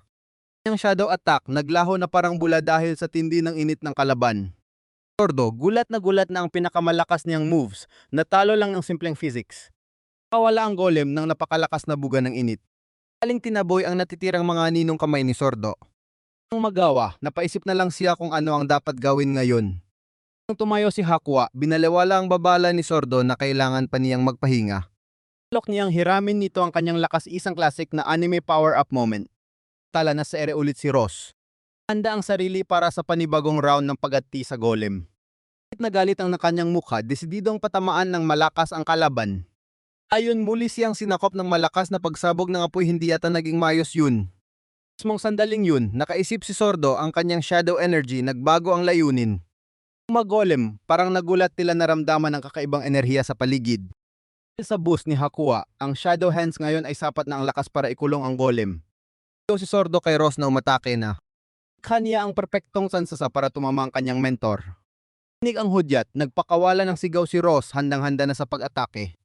Talon siya na parang mabalahibong kanyang diretso sa nakakulong na magma monster. Ang mabilis na kilos, humarurot siya sa ere, inihanda ang isang nakakawasak na suntok. Tama ang kanyang kamao na may sapat na puwersa para durugin ang matigas na bato. Golem, kinaya lang sobrang tibay nito para sa simpleng beatdown. Sigaw na si Sordo na hindi na niya kaya, natutunaw na ang kanyang shadow hands. Palpak ang plano, desperadong naghahanap siya ng ibang paraan. Doon, isang baliw na ideya ang pumasok sa kanyang isipan. Hindi niya ito matalo, baka pwede niya itong kainin, lumubog siya sa sarili niyang anino. Sa ito ni Hakua, sumigaw siya kung ano ang ginagawa nito habang lumulubog sa sahig. Umuungal ang golem, itinuloy ni Sordo ang kanyang 5 bituin na nakakabaliw na plano. Ross at Hakua, nakatingin lang na pagtantong ang kanilang rookie ay gagawa ng napakalaking katangahan. Ang plano niya, higupin ang buong lava monster papunta sa sarili niyang shadow dimension. Naman ang masamang pwedeng mangyari, habang nagwawala ang golem, hila-hila ito ng mga anino pababa ng may nakakatakot na lakas. Ni Sordo na mabilis tumatakbo ang oras, baka siya mismo ang lamunin ng sarili niyang kapangyarihan. Ang huling sigaw, ibinuhos niya ang lahat ng enerhiya sa sugal na ito. Pabagang mga kamay ng magmagolem, unti-unting hinihigop papasok sa purple vortex. Dahan, ang buong dambuhala ay nalunod at tuluyang lumubog sa kailaliman ng kadiliman. Ang sumara ang shadow pool at nag-iwan ng isang tahimik at bakanteng espasyo. Madaling lumapit sina Ross at Hakua habang tinatawag ang pangalan niya, pero wala na si Sordo. Sigaw sina Hakua at Ross sa kawalan, desperadong tinatawag si Sordo. Bigla lang siyang lumitaw mula sa shadow pool, mukhang tuliro at gulong-gulo. Tawa na lang si Hakua. Makapaniwala na gumana ang kaniyang baliw na plano. Yan tayo ni Sordo ng mahinang ngiti habang nakahiga, pinapatunayang nagtagumpay sila. Sandali ng tagumpay ay tumagal lang ng 2 segundo bago siya tuluyang bumagsak. Subukan siyang gisingin ng mga kasamahan niya habang unti-unting nawawala ang malay niya. Kawala siya ng mahinang ungol, halatang sagad na ang kaniyang limitasyon. Sing niya, sinalo siya ni Ross habang nakatingin ng may pagkalito. Ang totoo, ang paghigop sa lava monster ay hindi nagpatay sa naglalagablab na inferno. Nabinati siya ni Ross pagbalik sa mundo. Mabuhay habang nagpapanik si Sordo dahil sa sobrang lapit nila. Tingin lang ang grupo sa apoy, alam nilang kailangan na nilang tumawag ng bumbero. May ginawa na agad si Ross, cool niyang sinabing may tinawagan na siyang maasahan.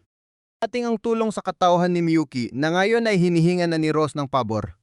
Wala siyang executive ng Yatagarasu, kaya naman mukha siyang professional problem solver. Na nakilala siya ni Sordo. Lala niyang nakita na niya ang high-ranking agent na ito sa kanilang hideout. Pirma ni Ross na is-user ito kahit medyo malabo ang detalye sa kanya. Inis si Miyuki dahil napasama pa siya rito, sinabihan pa si Ross na ang gulo niya. Pumuntong hininga na lang siya at pumayag na ayusin ang gulo, naglalabas na ng malamig na enerhiya. Kawala siya ng malakas na blizzard, isang dambuhalang alon ng yelo laban sa mga apoy. Nganga na lang sina Sordo at Hakwa habang bumabagsak ang niebe. Kakaibang pagtatapos ng laban. Ilaw ang kamay ni Miyuki ng asol na aura, naglalabas ng matinding kapangyarihan ng yelo. Nagulat sina Hakwa at Sordo pero parang pamilyar si Hakwa sa kapangyarihang ito. Miyuki pala ay isang tunay na snow woman, isang espiritu ng taglamig na lumalaban sa inferno. Puro ni Hakwa ang taas, sinabihan ng tuliro pang si Sordo na tingnan ang nangyayari. Isang iglap, ang naglalagablab na warehouse fire ay tuluyang pinatay ng blizzard. Ang mapangasar na ngiti, ipinakita niyang ordinaryong araw lang ito para sa kanya. Tapos nito nasa debriefing room na ang buong grupo. Ibigay ang buong report tungkol sa kapahamakan ng misyon. Proseso ng kanilang commander ang impormasyon isang taong kayang gumawa ng gate at kakaibang anomaly. Dagdag ni Ross na kakaiba ang aura ng villain na naka-white coat, parang kombinasyon ng tao at anomaly. Aliyang iyon ang nagpaalala kay Sordo. Ramdam niyang naramdaman na niya ang aura na iyon noon. Buong debriefing, tahimik lang si Hakwa nakatitig lang sa mesa. Ni Sordo na sobrang tahimik niya kaya lumapit ito at tinanong kung ayos lang ba siya. Ulat siya sa tanong, biglang natauhan at napatingin sa kanila ang lahat. Bukan niyang magdahilan na nakatulala lang siya palusot na halatang hindi naman kapani-paniwala. Hindi siya tinantanan ni Ross. Hoy nito na tila kilala siya ng main villain. Nang nanigas ang katawan niya, hindi pa siya handang pag-usapan ang bagay na iyon. Balik sa alaala niyang mapang-asar at magmataaas na mukha ng mula sa bodega. Tanong ng commander kung siya ba ang lalaking dumukot sa kanya noon. Sagos ang tanong na iyon at nagsimula na siyang manginig sa kinaupuan niya. Hinga lang siya ng malalim habang bumabalik ang lahat ng masakit na alaala. Puntong hininga si Hakwa, kinumpirmang siya nga iyon at sinimulang ikwento ang lahat. Mula ang kwento niya sa kalsada, lumaki sa dilim na walang alam kung paano mabubuhay.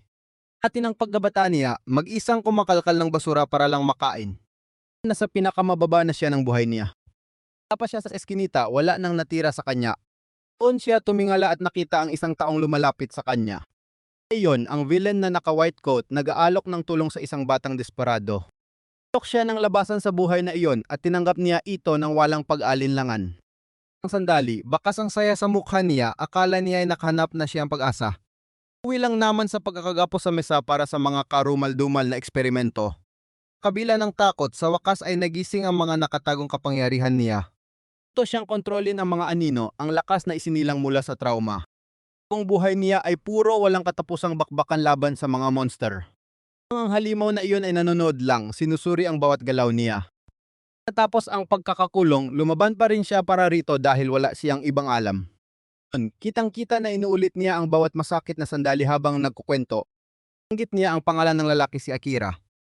At ang ibinunyag niyang anomaly tungkol dito ay ang kapatid nitong si Yuri. Tunin nito ay lagyan ng anomaly ang buong mundo, tipikal na plano ng kontrabida. Ang mundo ng commander nang ma-realize niya ang laki ng baliw na ambisyon nito. Tanong ni Sordo ang obvious paano siya nakatakas mula rito. Bitaw siya ng pasabog hindi siya nakatakas dahil hindi man lang pumasok sa isip niya ang maglayas. Tala si Sordo, na-realize niyang sobrang sirang-sira siya kaya hindi niya naisip na lumaban. Aliw na lohika nito ay ang tawang kalaban at ang paghihirap niya ay para sa ikabubuti niya. Klasikong villain speech. Niyang na-brainwash siya ng lubusan, pinaniwalaan ang bawat salita ng maling pilosopiya nito. Tinanong ni Sordo ang pinakamahalagang tanong ano ang nagpatauhan sa kanya. Lang ang sagot niya may nakilala siyang nagpabago ng lahat. Flashback ang eksena kung saan nakhandusay siya sa lupa. Ang galing siya sa isa na namang brutal na training ni Akira. Nakahiga siya, isang boses ang tumawag sa kanya, tumatagos sa kanyang kawalan. Taong nakahanap sa kanya isang ordinaryong estudyante lang. Tanong kung ayos lang siya, marahil ang unang kabutihang natanggap niya sa loob ng maraming taon.